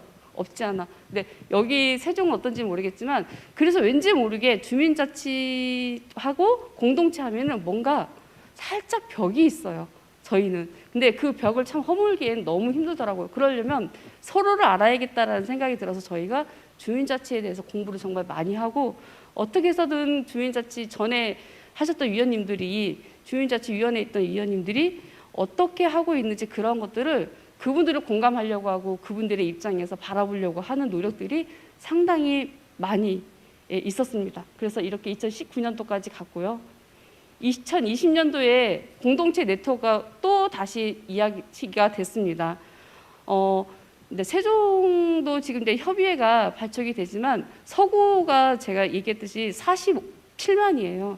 엄청난 인구인데 거기에서 이게 다 같을 수가 없더라고요. 뜻이. 그래서 저희가 4개의 영역으로 나눴어요. 권역을. 4개의 권역으로 나눠서 각각의 또 공동체들을 4개의 권역으로 나눠서 또 모임을 별도로 또 만들었습니다. 그러다 보니까 다양한 이야기들이 거기에서 나오니까 너무 좋아하시더라고요. 우리 옆에 동네 그리고 내가 아는 뭐 그 다른 공동체들의 이야기 그런 것들을 서로 공유해서 다양한 공유를 했었고요. 매달 모임을 통해서 이야기를 했었던 것 같아요. 근데 이렇게 했을 때 만났을 때는 좋은데 문제는 지속이 안 돼요. 예, 만나다 보니까 그냥 만나서 좋기만 해. 그럼 도대체 그 다음이 없는 거예요. 그래서 그거에 대한 고민이 올해 이제 저희가 좀 시작을 하는데 그래서 작년 같은 경우는 저희가 2020년도에 저런 네트워크를 통해서 다양한 활동을 펼쳤을 때에 이제 저희 서구에서 중간 지원 조직에 대해서 수탁을 공고를 해서 저희 서구마을넷이 스타 기관으로 저희가 선정이 됐습니다. 그래서 돼서 진행을 작년부터 저희가 이제 그 스타트를 했고요. 작년에는 저희가 공유 공간을 관련해가지고 많이 공부를 좀 했어요. 심지어는 그 한국생산성본부에서 하고 있는 사업으로 저희가 좀 사업비를 받아서 서구에 어떤 공간들이 있는지, 어떤 공간이 필요한지를 지원센터하고 별개로 서구마을넷이라는 그 모법인에서 이러한 것들을 좀 많이 연구도 하고 이제는 연구 과정까지 딱 가더라고요. 그리고 나서 올해에 저희가 이제 그 네트워크를 권역별로 하다 보니까 아까 말씀드린 것처럼 만나서 끝나는 게 아니라 어떻게 하면 이게 지속 가능하지 할까라는 고민에 분야별로 좀 나누기도 했어요. 다양한 실험을 좀 해보는 게 좋을 것 같아서 분야로 또 나눴더니 이게 지속은 되는데 또 결속력이 좀 약해져요. 네, 그래서 그러한 고민들이 지금은 또 가지고 있어서 이게 권역과 그 다음에 분야와 이거를 함께 엮어서 갈 수 있는 그러한 방법을 지금 좀 많이 고민 중에 있습니다. 그래서 좀 끊임없이 갈 수 있는 그런 네트워크가 좀 필요하겠구나라는 생각이 좀 가지고 있어서 하고 있고요. 그리고 올해는 이제 주민자치회가 시행이 됐고요. 그 주민자치 박람회 세종의도서 이번에 1차 서류 통과한 그 동이 있더라고요. 예. 저희도 서구에서 5군데 내가지고 2군데 올라왔어요. 그래서 그러한 걸 준비를 통해서 주민자치회가 마을에 좀 약간 대표기구로서 주민들이 어떤 것들을 같이 하는지 좀 엮어내는 그런 과정들을 좀 저희가 쭉 진행을 했고 내년에 저희가 이제 본격적으로 이제 공동체만 하지 말고 다양한 기관들을 통해서 조금 더 크게 바라보자. 사실은 여기에는 또 뜻이 있어요. 저희가 올해 좀 예산이 내년에는 조금 공동체 공모 사업의 예산이 좀 많이 축소가 되는 바람에 그렇다고 해서 저희가 공동체 활동을 안 하는 게 아니잖아요. 그래서 보니까 그러면은 다른 단체하고 같이 엮어서 우리가 함께 할 수 있는 게 무엇인지 같이 고민하자. 그런 차원에서 내년에는 민간산학 네트워크를 같이 만들어서 저희가 함께 진행을 해보려고 합니다. 네, 이제 거의 끝났어요. 해보니 제가 이제 같이 고민했을 때 장점과 단점, 이게 네트워크를 하다 보니까 이게 여러 가지가 있더라고요. 장점은 확실히 이게 협의회를 묶이고 혼자일 때보다 함께 하니까 공동체 대표성이 있어서 너무 좋고요. 확실히 정보력이 빨라져요. 그래서 다양한 정보 그리고 앞으로의 흐름이라든지 이런 것들을 확실히 들을 수 있어서 너무 좋았고요. 일이 많아져요. 처음에 일이 없어서 힘들었는데 많아지니까 더 좋더라고요. 근데 그게 나중에는 단점으로 가요. 예, 그래서 단점과 장점이 같이 존재하고 있습니다. 단점은 많은 시선들이 다 꽂혀요. 예, 그리고 너네 잘하나 보자. 쟤네 뭐하는 세력이야? 이렇게 해서 좀 시선들이 사실은 좋은 시선보다는 안 좋은 시선들이 좀 많이 있더라고요. 그리고 견제 세력이 생겨요. 나는 아닌데 다른 분들이 저희를 좀 많이 견제하시더라고요. 예, 그래서 앞으로의 과제는 어떻게 하면 서로 공감을 해서 다 함께 어울릴 수 있을까라는 게 저희들의 좀 과제이기도 하고요. 그리고 저희가 진짜 이야기하는 이 풀뿌리 민주주의가 어떻게 해야지 정말 가능할까? 이게 좀 사실은 저희의 과제예요. 그리고 특히 마지막 공공의 선. 계속 공공성을 이야기하는데 사실 마을 활동가들도 공공성이 많지는 않아요. 개인적인 이기심에 의해서 사실 마을 활동을 하시는 분들도 많고 또 그렇지 않은 분들도 많아서 그런 충돌이 많거든요. 그래서 이러한 것들을 어떻게 하면 우리가 없애고 같이 갈 수 있을까라는 게 사실은 저희의 과제이고 그리고 그 밑에 주의할 점이 좀 몇 가지가 있었는데 그건 이제 제가 말씀을 드리자면 중립이 중요한 것 같아요. 저희는 항상 중립이에요. 예, 선거 때만 되면은 제가 항상 이야기하는 게 마을 활동가님들 선거에 개입하지 마세요. 당신은 빨간 당도 파란 당도 노란 당도 녹색 당도 아닙니다. 선거에 개입하지 마시고 우리는 마을을 위해서 일하는 사람들입니다. 얘기하는데도 불구하고 항상 선거에 들어가요. 예. 그리고 나중에 꼭 결과로 우리를 이렇게 잣대로 재시는 분들이 계시는데 사실은 그런 중립성 지키는 게 상당히 힘들더라고요. 그래서 그러한 것들을 우리는 주의하자. 예. 우리는 어느 곳도 아니고 그냥 딱 중립으로서 마을을 위한 활동가다. 그러한 부분들을 좀 말씀을 드리고 싶습니다. 그래서 이렇게 쭉 저희들의 활동이 이루어져 있고 그리고 지금도 그 네트워크를 하면서 앞으로도 계속 끊임없는 과제를 가지고 가면서 끊임없이 이야기하면서 더 나은 네트워크를 또 향해서 하고 있습니다. 그리고 워낙에 이제 좀 많이 유명해지고 알아지다 보니까 너무 많은 곳에서 불러요. 그러니까 예전에 있던 운영위원님들이 지금은 현재 다 각 요지에 자리하고 있어서 모이세요 하면은 모이시는 분들이 없어요. 예, 그러다 보니까 또 새로운 공동체 활동가들을 또 모으기도 힘들고 이제 이런 부분들이 있어서 그러한 것들도 저희들의 과제일 것 같아요. 그래서 이제 새롭게 시작하는 우리 세종 마을 공동체 협의회는 그러한 다양한 다른 곳들의 문제점을 가지고 조금 더 앞으로 나아가는 부분들이 있어서 저희보다는 좀 시행착오가 없이 잘 순조롭게 잘 나갈 수 있기를 예, 기대해 보겠습니다. 감사합니다.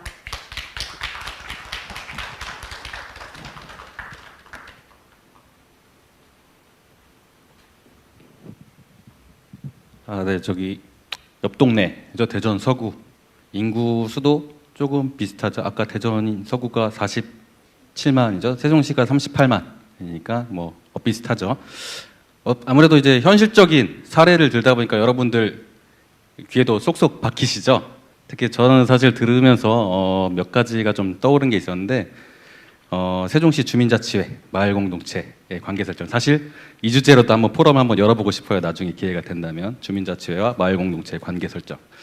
그리고 또 아까 말씀하셨던 우리 마을넷을 구축하면서 끊임없는 역량 강화 교육, 학습의 열망. 저는 사실 이제 세종시에서 마을 공동체 팀장을 맡으면서 당사자분들에게 최대한 부담을 주지 말자라는 개인적인 어떤 이런 선입견으로 교육을 최대한 자제했었거든요. 오셔서 뭐 학습하셔라. 교육 있다. 대부분 안 만들었어요. 그런데 오늘 얘기를 들어보니까 내년에는 좀 가혹하게 교육을 좀 많이 만들어서 여러분들을 좀 많이 소환을 해야 될 것 같습니다. 오늘 좋은 사례 또 발표해 주신 대전광역시 서구 마을공동체지원센터 이양수 센터장님께 다시 한번 박수 부탁드립니다. 이제 시작한 지 한 1시간 조금 안 됐는데요. 시간 관계상 마라톤이죠. 오늘 여러분들 다 체력 비축하고 오셨을 거라고 믿고 쉼없이 달려가도록 하겠습니다. 다음 주제는 이제 우리 세종마을공동체 협의회 추진위원분들, 이제 오랫동안 노력해 주신 추진위원분들과 그리고 발제자분들, 그리고 우리 세종사회적경제공동체센터의 주일식 센터장님까지 모셔가지고 이번에 설립하는 세종마을공동체 협의회 역할에 대해서 이야기를 나눠보도록 하겠습니다. 좌담회 참여자분들은 단상으로 올라와 주시겠습니까?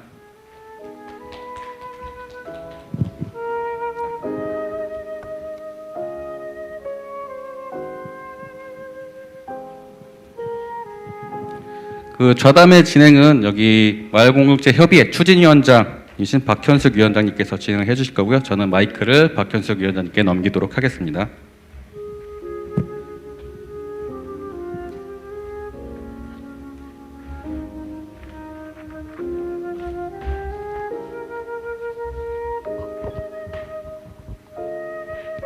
네, 잠시 마이크 테스트를 좀 할까요? 잘 나오는지 한 번씩 확인 좀 부탁드리겠습니다.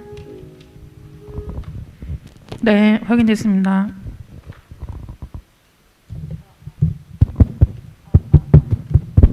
잘 나옵니다. 네, 하나, 둘. 이양숙입니다. 마이크 받고 하시죠.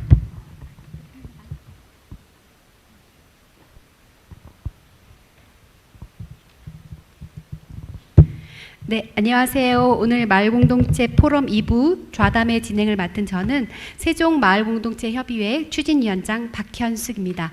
반갑습니다.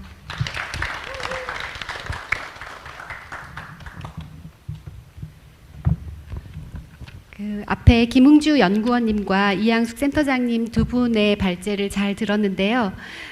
저희가 하고 있는 마을공동체 협의회를 만들고 있는 것의 의미가 어떤 의미인지를 좀 하나하나 이론적 근거로 김웅주 연구원님께서 짚어주시고 또 우리가 하고 있는 활동들이 앞으로 어떤 발걸음으로 나아갈 수 있을지에 대해서 이양숙 센터장님이 이렇게 비전을 제시해 준 것 같아서 저에게는 아주 좋은 역량 강화와 학습의 기회가 된 것 같습니다. 우리 위원님들도 그러시죠?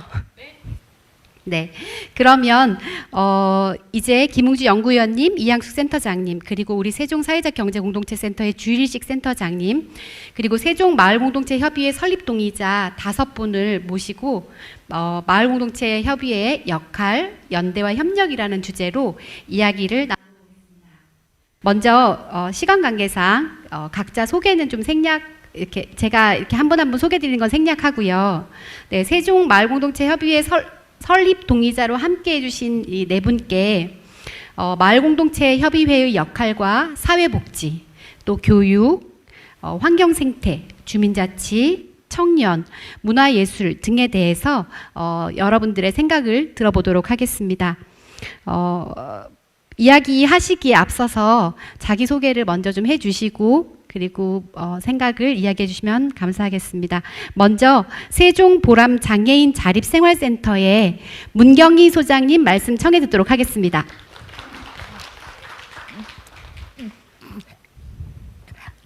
안녕하세요.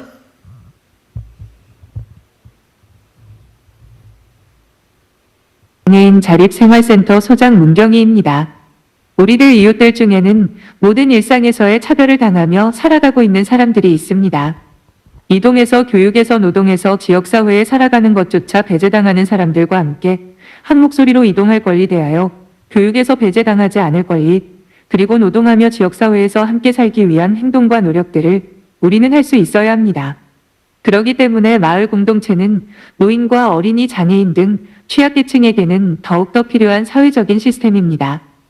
주민자치 공동체 속에서 마을 주민들 한 사람 한 사람이 개인의 자유와 권리가 존중되며 상호 대등한 관계 속에서 마을에 관한 일을 주민이 결정하고 추진하며 서로에 대한 이해와 소통을 바탕으로 살아가는데 필요한 노동과 돌봄, 그리고 다양한 활동을 공유하고 공통의 문제를 함께 해결해가는 사람들이 모여 경제, 문화, 복지, 환경 등을 토대로 연결된 사람들의 관계망을 만들어 가면서 주민들 나아가 시민들의 삶을 건강하게 디자인할 수 있는 정책들 하나하나를 고민하여 정책을 만들 수 있는 이들과의 협력을 이루어 나가는 것이 마을 공동체의 많은 역할들 중에서 중요한 부분을 차지해야 한다고 봅니다. 본인은 장애 당사자이고 마을과 복지에 대하여 몇 가지 생각들을 나누고 싶습니다. 첫 번째로 제안 드리고 싶은 것은 마을 공동체 협의회 활동 중 하나로 특수한 상황에 대비한 전문 인력과 대체 인력 등을 갖춘 돌봄 노동자 네트워크 시스템이 필요합니다. 이러한 돌봄 네트워크를 만들고 연결하기 위해서는 장애 당사자 조직단체와 사람들을 만나고 마을 공동체가 어떠한 활동을 하는 곳이며 어떠한 지향점들을 가지고 있는지 논의하는 과정들이 있어야 합니다. 코로나19를 예로 들어서 중증장애인에게 코로나19로 인한 신체적인 증상보다 두려운 것은 자가격리입니다. 일상생활에 많은 지원이 필요한 중증장애인에게 자가격리는 활동 지원 서비스 공백을 유발하며 당장 밥도 못 먹고 화장실도 못 가며 씻지 못하는 것, 즉 기본적인 일상생활이 마비되는 게 가장 큰 문제이자 두려움입니다. 이러한 상황에 세종마을 공동체협의회 단체들이 감염병 등 특수 상황에 지원될 수 있도록 활동 지원사 등 인력 확보가 되어 있는 돌봄 시스템을 만드는 것이 필요합니다. 두 번째로는 마을 공동체에 속한 크고 작은 단체들마다 장애인과 노인들이 일할 수 있는 권리중심 공공일자리, 이것도 노동이다라는 하나의 단일 사업을 만들어 보면 어떨까요?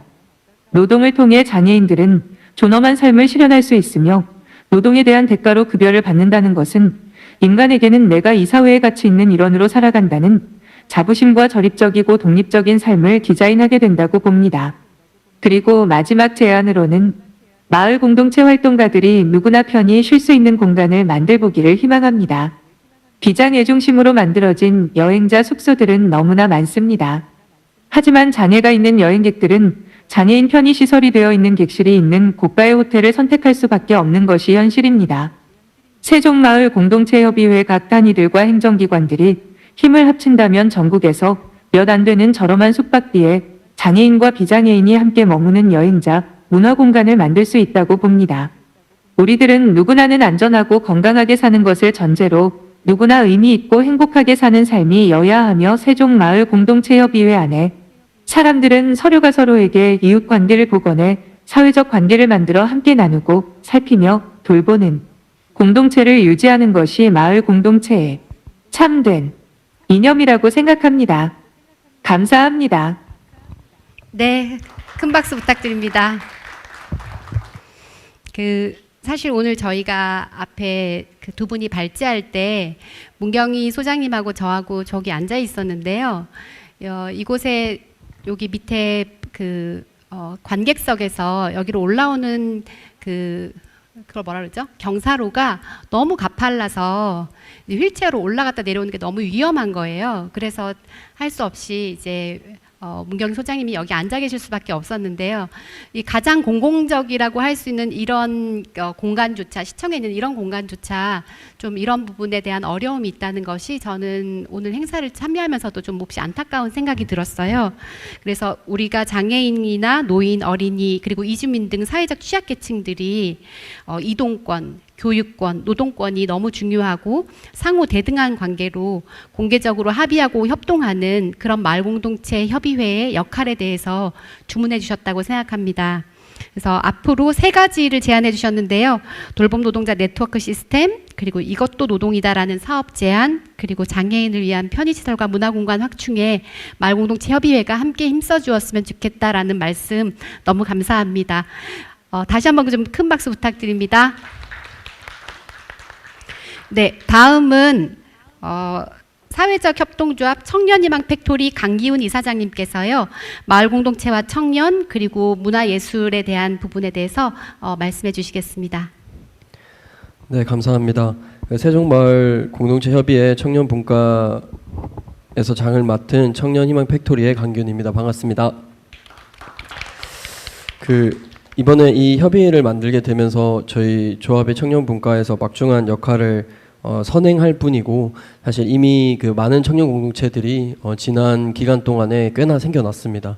그래서 청년 공동체 활성화 사업이라는 이름 안에서도 활동하고 있는 팀들이 13개나 되기 때문에 세종 지역의 각각의 또 빈틈을 메우면서 청년 공동체들이 역할을 하는 계기가 되었으면 좋겠습니다.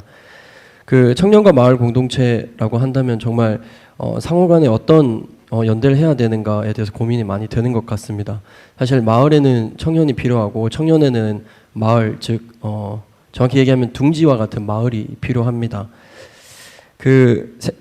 여기 계신 모든 분들이 사실 청년의 때를 지나셨겠지만, 그리고 또 자녀분들께서는 청년이 될 텐데, 생애 주기 중에 이제 생애 주기 중에 사회 구성원으로 안착해야 할 시기가 청년기인데, 과연 우리 마을에서 이 청년들이 안착할 수 있는 여건이 될까라고 생각해 본다면 마을과 청년 서로 간에 노력해야 될 부분들도 많을 거라고 생각이 됩니다. 사실 문화예술도 얘기를 주시긴 했는데, 일단은 청년 관련돼서의 얘기를 쭉 이어가면서 얘기를 드리자면요.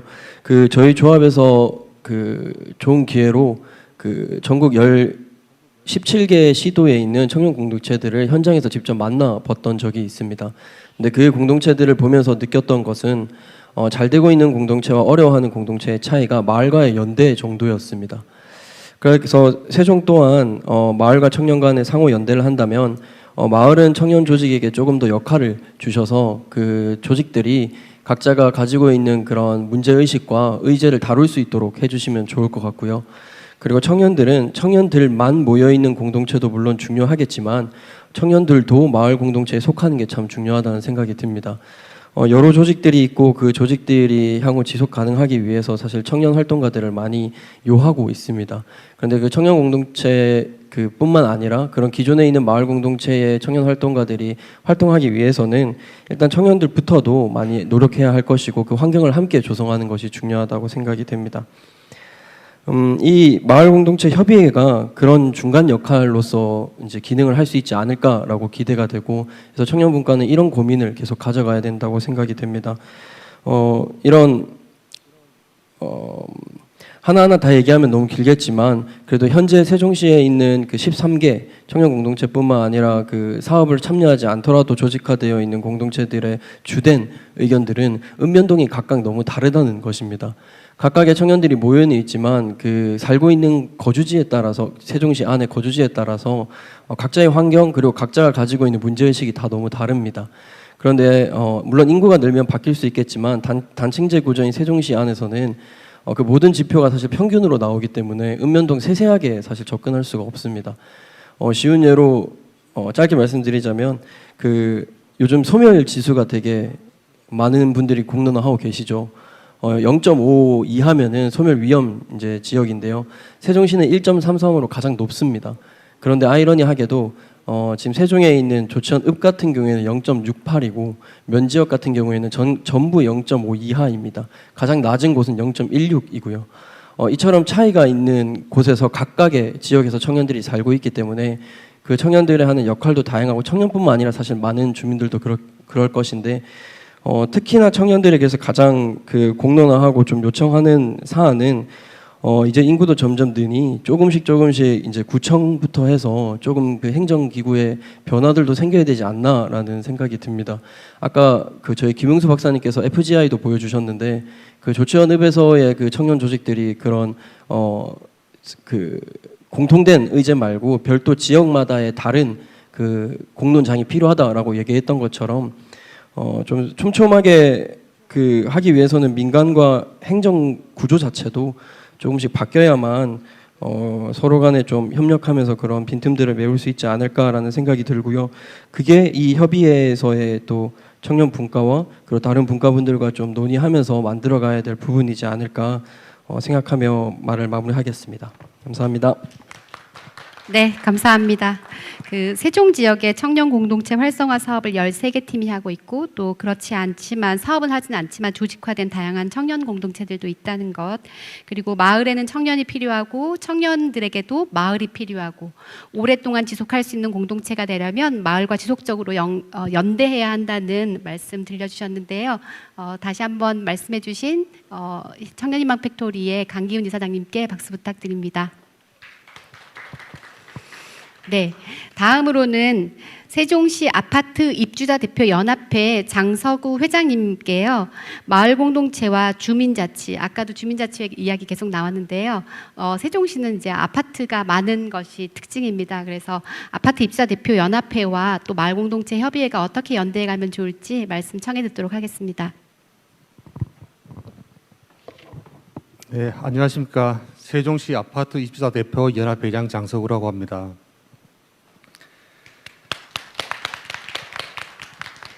저희 세종시 아파트 입주자 대표연합회에서는 주로 이제 활동하는 캠페인은 이륜차 안전통행 관련 캠페인을 지속적으로 하고 있고요. 그 다음에 올해는 층간소음에 따른 갈등 예방 캠페인을 하고 있습니다. 요즘 층간소음이 사회적 문제가 되고 강력한 사건이 발생하고 있기 때문에 이거를 주제로 올해는 층간소음에 따른 갈등 예방에 이제 집중하고 있습니다. 그 외에도 우리 공동주택에서 발생할 수 있는 뭐 안전하자 문제들, 제도상 잘못된 것들 이런 것들을 우리 관청하고 같이 노력해서 개선해 나가고 있습니다. 오늘 먼저 세종 마을 공동체 협의회 설립을 하게 되어 매우 기쁩니다. 저 같이 참여하고 있는데요. 같이 하게 되어 매우 기쁘고요. 그 세종 마을 공동체와 저희 아파트 입주자 대표 연합회는 매우 깊은 밀접한 이런 관계를 유지하고 있고 그리고 앞으로도 밀접한 관계를 유지하는 게 꼭 필요하다고 봅니다. 왜냐하면 세종시는 아파트를 주축으로 지금 구성이 돼 있어서 저희 아파트를 빼고는 뭐 잘 할 수 없을 거라고 믿고 있습니다. 저희 아파트에는 거주민들을 보자면 문화, 환경, 안전 등 각 분야의 전문가들이 많이 모여 살고 있고 많이 저희들과 활동을 하고 있습니다. 앞으로도 우리 그 마을 공동체와 우리 아파트 연합회가 협의하여 모든 문제들을 풀어나간다면 모든 것들이 아주 자연스럽고 잘 풀려나갈 거라고 생각합니다. 그리고 제가 이 자리에서 나와서 또 말씀드리고 싶은 게 제가 가지고 있던 두 가지 활동을 꼭 하고 싶은 게 있습니다. 그 첫 번째는 농촌과 도심이 함께 할 수 있는 봉사단체를 구성하면 좋겠다.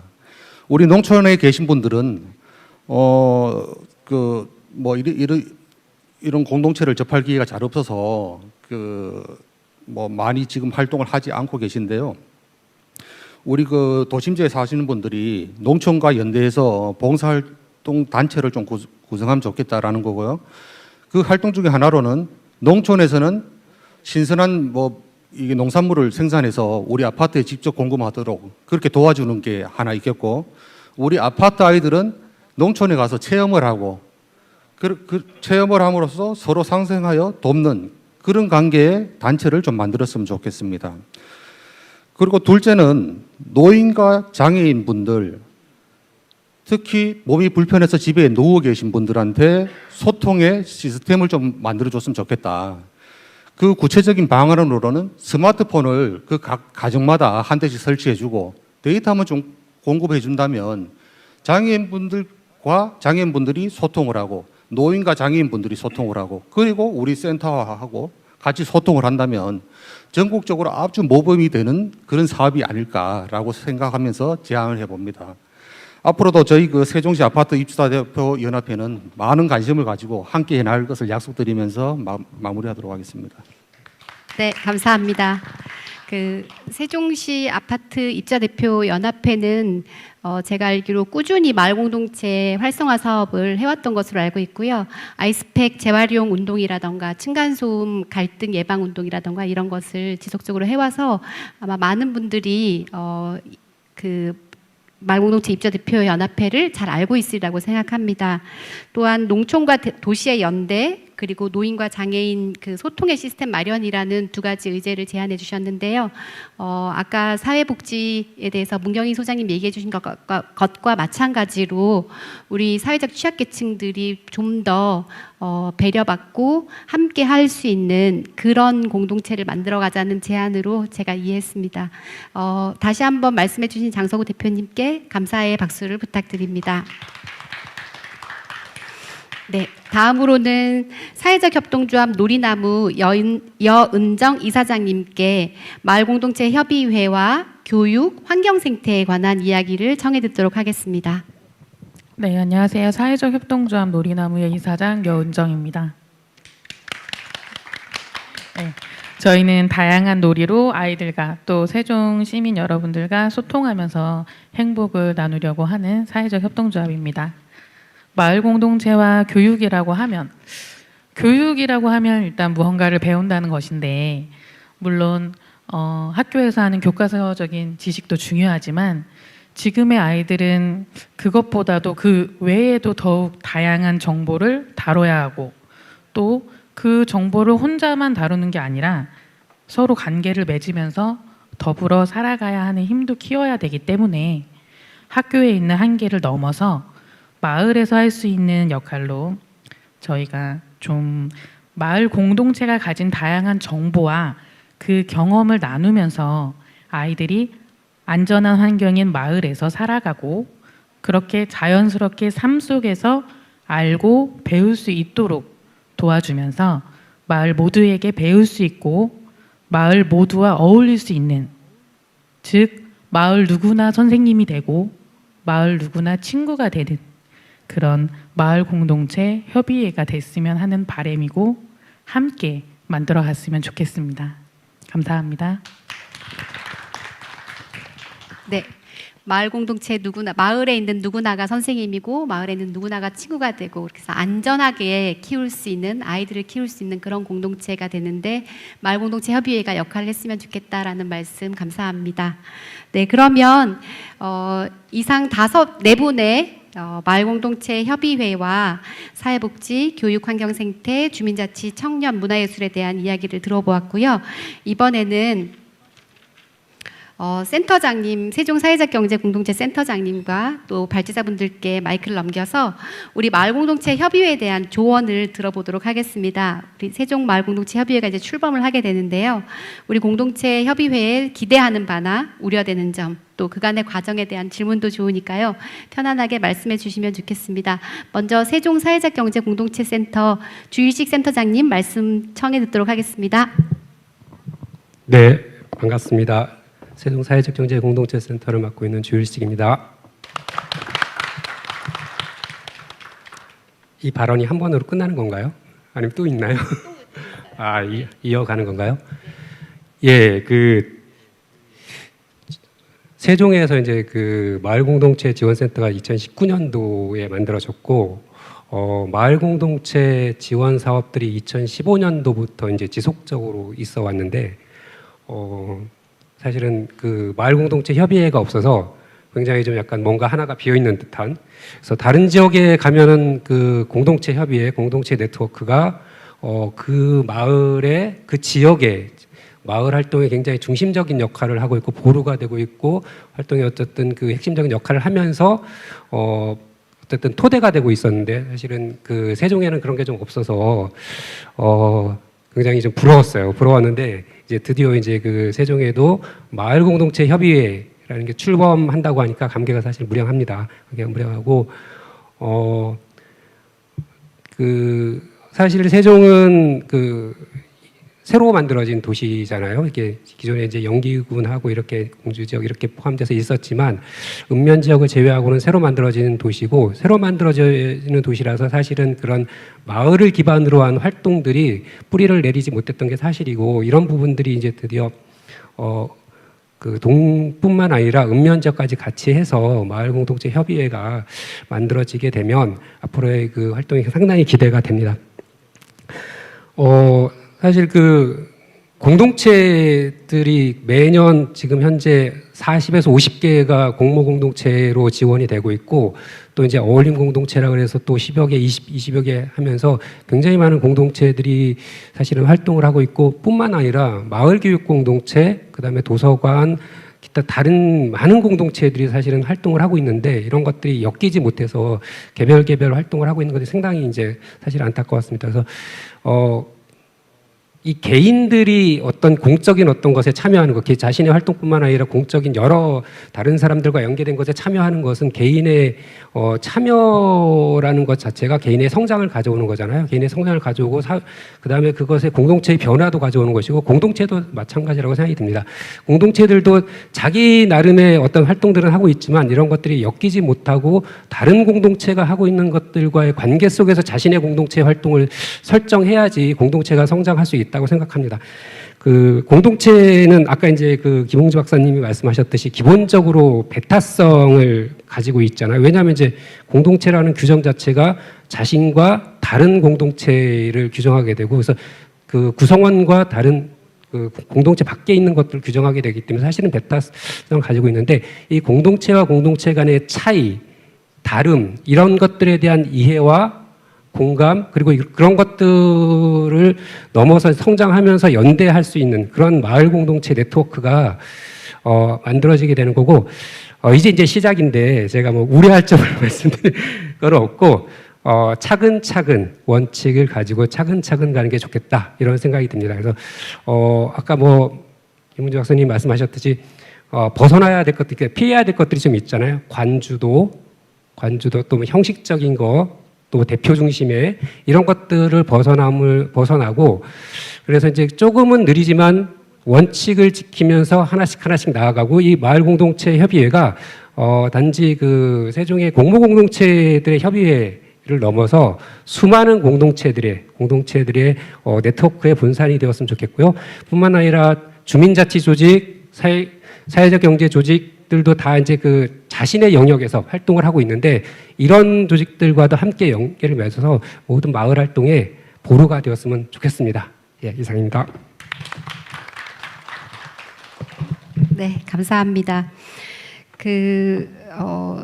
센터장님 말씀 들으면서 사티어라는 심리학자가 한 이야기가 생각이 났는데요. 사람들과 사람들 사이의 공통점은 친밀감을 만들고 사람들과 사람들 사이의 차이점은 성장을 가져온다라는 이야기가 생각이 났어요. 그래서 서로 배타하지 않고 같이 친밀해지고 또 성장하는 기회로 마을공동체 협의회가 그렇게 자리 잡을 수 있었으면 좋겠다는 생각이 들었습니다. 차근차근 해나가라고 하니까 좀 안심이 되네요. 네, 다음으로는 대전세종연구원의 김흥주 연구원님으로부터 말씀 청해 듣도록 하겠습니다. 예, 토론회 기회까지 주셔가지고 너무 감사합니다. 제가 토론자인데 발표자여가지고 토론에 참여할 거라는 생각을 못 하고 왔습니다. 그래가지고 연필을 잡고 종이로 이렇게 써야 제가 심리적으로 되게 편한데 순간 제가 토론자라는 생각이 들어가지고 적었습니다. 이렇게 핸드폰으로 되게 그 어색한 상황에서 이 토론을 해야 될 것 같습니다. 공동체 협의회가 만들어진 건 굉장히 좋은 부분인 것 같고요. 센터장님 말씀하셨듯이 공동체 센터가 만들어지고 공동체 그 지원 규모가 확대되고 그 과정 속에서 공동체의 니즈를 반영하면서 공동체에 참여하신 분들이 각기 욕구와 자기 수요에 맞춰서 이제 그러한 것들을 잘 이루어내시기 위해서 이제 네트워크까지 이제 공고히 가져가시는 것 같다는 생각이 들었습니다. 그래서 우리 세종시가 공동체를 중심으로 한 이 필뿌리 민주주의의 근간이 된 이 공동체가 활성화되고 발전하는 계기가 되는 어떤 상황이고 그러한 초석이 된다는 그 관점에서 굉장히 그 의미가 크다라는 생각이 좀 들고요. 그런 상황에서 살펴봤을 때 이제 공동체 협의회를 어떤 식으로 우리가 고민해야 될 건지 지금 생각하면서 다시 한번 정리를 하게 됐는데 앞서 제가 이제 계속 말씀드렸듯이 영국의 법안을 중심으로 다시 한번 말씀드릴 수 있을 것 같아요. 영국에서 얘기하는 로컬리즘 액트의 방식은 공동체에게 공공 서비스를 대행해서 전달하라는 의미가 굉장히 강합니다. 그러니까 공동체가 어떤 공동체가 결집을 해서 공동체의 대표가 공동체의 개인의 목소리를 전달하는 역할보다도 그 목소리를 전달하는 과정은 대의민주제를 보완한다는 측면이 분명히 들어가 있거든요. 민주적 결핍을 보완하고. 그래서 공동체가 애초에 자주하는 공동체가 스스로 행정에게 지원을 받아서 일부 위탁 서비스를 받던 스스로 수익 사업 같은 것들을 내면서 정부가 하는 영역들을 대체하라는 의미들이 상당히 많이 녹아 있거든요. 우리나라의 토양에서 살펴볼 때 그러한 로컬리즘 액트에서 오는 그러한 그 법안이 저희 공동체 기본법안의 토대가 되기도 했습니다. 주민자치 기본법에 대한 토대도 일부 됐고요. 그게 어떻게 보면 기존의 보수 정부에서 가졌던 재정 부담을 완화하기 위한 측면에서의 공동체를 바라본다는 측면이거든요. 거기서 미싱이 된 건 공동체의 주체성입니다. 공동체 주체성. 공동체는 제가 볼 때는 주민의 목소리를 대변하는 우리가 일상의 정치에서 그동안 대체하지 못했던 나의 목소리를 공동체가 결집해서 대신 목소리를 전달해 주는 게 굉장히 중요하고요. 그 과정 속에서 전 네트워크를 얘기하는 겁니다. 그래서 네트워크가 강화된다는 의미는 결국은 공동체의 조직력이 강해지고 공동체의 자원이 확대되고 그 과정 속에서 공동체는 자조하게 되고요. 그러한 과정 속에서 공동체는 결국은 서비스에 영향을 미친다라는 거죠. 이것은 다시 얘기하면 공동체의 목소리를 전달할 수 있는 기능을 공동체가 가져갈 수 있다. 저는 그런 관점에서 공동체 협의회가 그런 역할을 우리가 초기에 해야 되지 않을까라는 생각을 하고 그 과정에서 재정 지원에 대한 부분, 어떤 공공 서비스의 전달 영역에 관한 부분들도 얘기를 하시는 것 같아요. 저는 이러한 부분을 우리가 살펴볼 때 공동체가 만약에 공공 서비스를 전달하는 역할을 떠안게 되면 굉장히 소진하실 거라고 생각을 합니다. 이건 정부의 영역입니다. 정부에서 예산을 투입해서 복지 재원을 편성해서 공무원들이 해야 될 일이 안 되니까 재정 부담을 완화하기 위한 측면에서 공동체에게 미룬 거예요. 그렇다면 공동체의 역할을 어떻게 가져갈 것이냐를 우리가 고민해야 되고 협력적 파트너로서 보완제 역할을 할 수가 있겠죠. 그래서 공동체는 목소리를 전달해 줘야 된다는 거죠. 그래서 우리가 공동체 공모 사업을 편성하는 데 있어서도 활동비 지급이 안 됩니다. 일부. 활동비 지급이 안 되는 부분을 우리가 고민할 때 왜 안 될지에 대한 고민만 하시지 이걸 어떻게 해결할지에 대한 대안은 못 내놓거든요. 이것은 지방재정법에 근거한다. 그리고 보조금 관리 규정에 근거하는 그 예규거든요. 예규에 근거하기 때문에 예규가 조례가 예규를 뛰어넘지 못하는 거죠. 그럼 결국은 중앙정부가 지방정부를 규제하기 위한 가이드라인이 하나의 예규인데 법령에 근거한 예규가 결국은 지방정부의 조례보다도 더 강력한 구속력을 갖는다라는 건 우리가 굉장히 억울한 일이잖아요. 이러한 억울한 일을 우리가 고민하고 대안을 찾아야 된다라는 얘기예요. 결국은 우리가 학습을 하고 역량을 강화하면 대안적인 법안들이 충분히 나올 수 있습니다. 그런 과정 속에서 살펴보면 공동체의 활동비를 지급할 수 있는 법안들을 각각의 사례들을 우리는 보여주고 있고 그 과정 속에서 민간 공익단체에 대한 지원관리법, 지원규정, 시행지침과 관련된 것들을 우리가 개별법 같은 것들을 살펴보면 일부 지방재정법에 의하면 공동체에 대한 재원 활동비에 대한 것은 임시적인 어떤 규정이 없으면 제외한다라고 돼 있는데 이런 개별법상에서 우리가 살펴보면 활동비성 경비는 우리가 인건비성의 느낌으로 보지 않는다. 공익활동으로 보기 때문에. 그러면 이것은 활동비 지원이 되는 명시적 근거가 된다는 유권 해석도 가능하거든요. 결국은 이건 학습이 필요한 거예요. 이 학습은 어디서 나오느냐? 우리가 결집력에서 나오고요. 그 결집력은 저희의 고민과 여러 가지 숙고에서 나온다라고 생각합니다. 그러한 숙고를 우리가 공론회장에서 가져가서 얘기하고 나누고 이러한 것들이 반복돼야만이 저희는 지속적으로 주민 주도적인 공동체가 만들어질 거라고 생각을 합니다. 그 과정이 굉장히 중요하고요. 제가 경기도에 다녀왔는데 경기도에 그 일주일간의 그 마을 페어를 하더라고요. 경기 마을 주간으로. 공동체 협의체들이 모여서 다양한 의제들을 모아서 자기 의견을 얘기하고 그 과정에서 중요한 안건들을 내면서 세력화해 나가는 거죠. 이것은 목소리를 만들어내기 위한 하나의 수단이라고 생각을 해요. 그 그 과정 속에서 다양한 전문가들, 활동가들, 중간 지원 조직에 계신 분들, 주민들이 모여서 자기 의견을 나누거든요. 굉장히 많은 사람들이 참여하고 국제 컨퍼런스까지 제가 들어갔었는데 거기에서 한 400여 명이 넘는 인원들이 참석을 하더라고요. 그것들을 보면서 이 도지사가 안 올 수가 없겠구나, 이런 상황이면 그만큼의 힘을 발휘하는 어떤 장을 만들어내는구나라는 그런 느낌을 좀 받았습니다. 그래서 앞으로 우리 협의회가 그러한 틀에서 우리 공동체의 목소리를 전달한다는 측면에서 의제를 모으고 학습해 나가는 그러한 고민들을 해주셨으면, 그리고 그걸 공론회장에서 뿌릴 수 있었으면 좋겠다는 생각을 했습니다. 예, 여기까지 마치겠습니다. 네. 그 국가나 지방자치단체는 국민들을 위한, 시민들을 위한, 주민들을 위한 행정 서비스를 제공해야 하는데 사실 국민들의 필요를 일일이 하나하나 세세하게 살피지 못하기 때문에 그런 부분들을 그러면 대신해라라고 하면서 이제 공모사업 같은 걸 주는데 그 공모사업을 주는데 활동비는 주지 않고 네, 재정 부담은 완화하고 이런 부분에 대해서 지금 말씀을 해주신 거잖아요. 그래서 국가와 지방자치단체들에게 주민의 목소리를 전달하고 그리고 우리가 그런 것을 전달하는 데 있어서 우리들이 받을 수 있는 활동비나 이런 부분들을 적극적으로 요구하라라는 말씀으로 들렸어요. 작년에 저희가 주라를 네, 연말에 마을공동체 한마당 때 이제 열심히 외쳤어요. 그래서 올해부터 활동비 지급이 네, 전체 사업의 10% 이내지만 네, 활동비 지급이 되게 되었고 저는 그 사례를 보면서 우리가 우리의 목소리를 전달하는 게 얼마나 중요한지에 대해서 더 절감했거든요.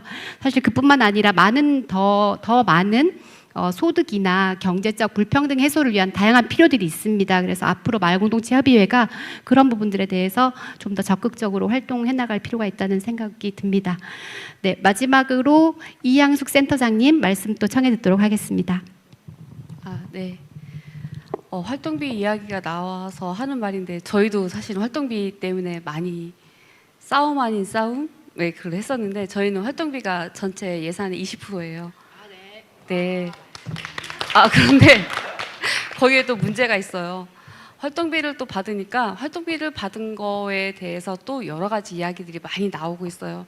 그거는 저희 협의회가 정말 고민해야 될 거는 받은 만큼에 대한 그거를 확실하게 근거 자료라든지 이런 것들을 정확하게 해야 되는데 활동을 하다 보면은 또 이 근거 자료가 정확하지가 않은 분들이 계세요. 또 그분들 때문에 지금은 또 없애야 된다 이런 말들이 또 나오기 시작을 하고 있어요. 그래서 그런 것들이 또 역할도 우리 협의회가 해야 되지 않을까라는 좀 그런 고민들도 좀 하고 있고요. 그리고 저는 이제 좀 말씀을 드리고 싶은 게 서구 같은 경우는 이제 서구 마을넷이라는 공동체 모임도 있긴 하지만 관저동에 있는 관저 공동체 연합이라고 또 동해도 그 연합회가 또 따로 있어요. 예, 그래서 저희는 10개의 그 공동체가 모여가지고 동해에서 또 활동을 하는데 저희는 따로 또 같이라는 이름으로 따로따로 활동을 하면서 또 뭔가 함께 뭉치거나 아니면 마을에 축제라든지 일이 있을 때는 뭉쳐서 함께한다 이런 모토로 저희가 이렇게 활동을 하는데 저희들이 처음에 이제 순수 공동체로 모였을 때 그냥 아무것도 하지 않고 그냥 공동체라는 이름으로 모였을 때 활동과 지금은 사실은 다양한 영역에 있는 그 공동체 활동으로 모이시는 분들이 계세요. 특히 이제 사회적 경제 영역 쪽에 있는 분들이 같이 모여서 활동을 하거든요. 근데 그런 부분에 있어서 그 예전에 순수 공동체 모였을 때는 느슨함이 가능했는데 그 다음에 사회적 경제 영역에서 오시는 분들과 같이 뭉치다 보니까 뭔가 사업이라든지 일은 정말 잘 되는데 너무 힘든 거예요. 순수 공동체 따라가기가. 그래서 이게 격이 또 이렇게 차이가 많이 나다 보니까. 근데 제가 세종시를 좀 가만히 보니까 세종시는 이제 그런 걸 두지 않고 공동체라는 활동을 하고 있는 모든 단체들은 다 같이 이 협의에 들어오는 것 같아요. 근데 아직 저희 서구는 사회적 경제 영역은 별도예요. 네, 그래서 사실 사회적 협동조합이라든지 이렇게 단체를 하고 있는 분들은 이 공동체 네트워크에 들어와 있질 않아요. 그래서 조금 더 느슨하고 그리고 또 좀 시간을 갖고 그리고 또 같이 할 수 있는 부분들이 많은데 이게 함께 모이다 보면은 워낙에 하는 활동들이 다르고 그리고 이제 그 성향이 있기 때문에 그러한 것들을 좀 합의하는 과정들이 또 충분히 아마 있어야 될 거라는 생각이 좀 들기도 하고 또 저희는 또 합칠 때는 또 같이 합치기는 해요. 왜냐하면 공동체 활동을 하다가 사회적 협동조합으로 넘어가시는 분들이 많기 때문에 그분들의 힘이 워낙에 저희들한테 많이 힘이 돼요. 공동체 활동을 했을 때 도와주세요라고 하면 사실 그분들이 많이 도와주시거든요. 그래서 저희는 함께 하기도 하지만 또 진짜 진지하게 저희들의 활동을 이야기를 할 때에는 한편으로는 또 너무 의견이 또 갈라질 때가 좀 있기 때문에 그러한 것들은 충분히 논의를 한 다음에 좀 진행을 해주시면 좋을 것 같다라는 생각이 듭니다. 네, 감사합니다. 그 공동체도 하나의 생명인 것 같아요. 그래서 하나의 공동체가 탄생하고 성장하면서 사회적 경제 조직이 되는가 하면 또 그렇게 해서 우리가 주민자치회도 또 들어갈 수도 있고 이렇게 점점 성장하는 것 같은데요. 그 공동체는 저희가 이제 협의회 만들면서 그리고 작년에 특히 이제 네트워크 파티를 처음 하면서 우리 마을 공동체 육성 지원 사업 하는 사람들만 네트워크 파티 초대할 것이냐 아니면 세종시의 어떤 공동체라도 5인 이상이기만 하면 다 오게 할 것이냐를 논의하면서 작년에 저희가 다 오도록 이렇게 열었었어요. 왜냐하면 공동체는 그야말로 풀뿌리 조직이라는 생각이 들거든요. 제가 어제 집에 가면서 풀뿌리라는 말에 대해서 곰곰이 생각해 봤어요. 풀의 뿌리잖아요. 풀들의 뿌리, 잡초들의 뿌리란 말이에요. 그래서 우리가 정말 밟아도 밟히지 않는 그런 공동체들이 다양한 세종시에 그 작은 공동체, 큰 공동체, 사회적 경제 공동체, 주민자치회도 또 공동체잖아요. 그런 공동체들이 다 모일 수 있도록 우리가 최대한 열어놓자라고 이야기를 했고요. 그래서 오늘 이 자리에도 마을공동체 육성지원 사업하는 팀도 들어와 있고 또 아닌 분들도 패널로 참여해 있거든요. 그래서 앞으로 우리 마을공동체 협의회는 좀 그렇게 열어놓고 가는 그러나 공공성을 확보하기 위해서 고유번호증을 가진 단체로 하자라는 우리가 그런 결정을 하게 되었거든요. 그래서 그런 과정들이 생각나게 하는 그런 말씀을 해주셨습니다. 이제 추진위원분들께서 지금 이야기 듣고 혹시 센터장님이나 발제자분들께 묻고 싶은 점이 있으신가요? 없으신가요? 네. 바쁘니까, 네. 그러면 마지막으로 오늘 포럼에 참석해 주신 분들의 이야기 들어보겠습니다. 네. 지금 손 들어주셨는데요. 네. 쪽이 먼저 손 들어주셨으니까요. 네. 발표해 주시죠. 마이크 좀 갖다 주시겠어요?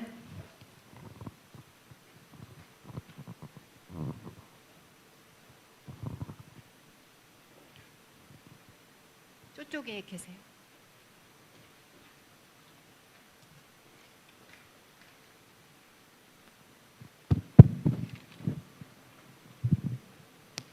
네, 창립총회와 포럼 있어서 너무 반갑습니다. 저는 도담동에서 10년째 살고 있는 정선혜입니다. 오늘 이 자리에 다양한 협의체가 구성이 되었는데 보이지 않는 협의체, 공동체가 있는 것 같아서 말씀드리고 싶습니다. 특히 세종, 충남은, 충북은 다문화 이민가족이 많습니다. 그런데 여기에 다문화에 관련돼서 있는 조직이나 회원이나 공동체 대표 이사장의 모습이 보이지 않는 것 같아서 혹시 오늘 참석을 못하신 건지 아니면 내부 조직에서 누락이 된 건지 궁금합니다. 네, 제가 말씀드리도록 하겠습니다. 제가 답변 드릴게요. 저희가 올해 4월 달에 그 세종 마을공동체 협의회 추진위원회를 꾸렸고요. 총 5번의 회의를 하면서 지속적으로 이제 설립 동의자분을 모집하긴 했는데 아직도 많은 홍보가 부족한 게 현실입니다. 그래서 참여하지 못했고요.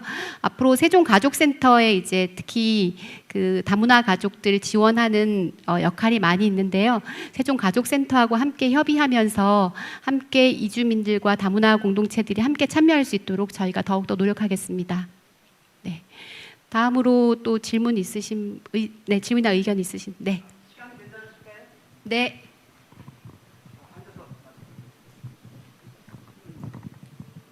네, 감사합니다. 저는 세종시 마을 공동체 칭찬 샤워 교실 활동을 하고 있는 이홍재입니다.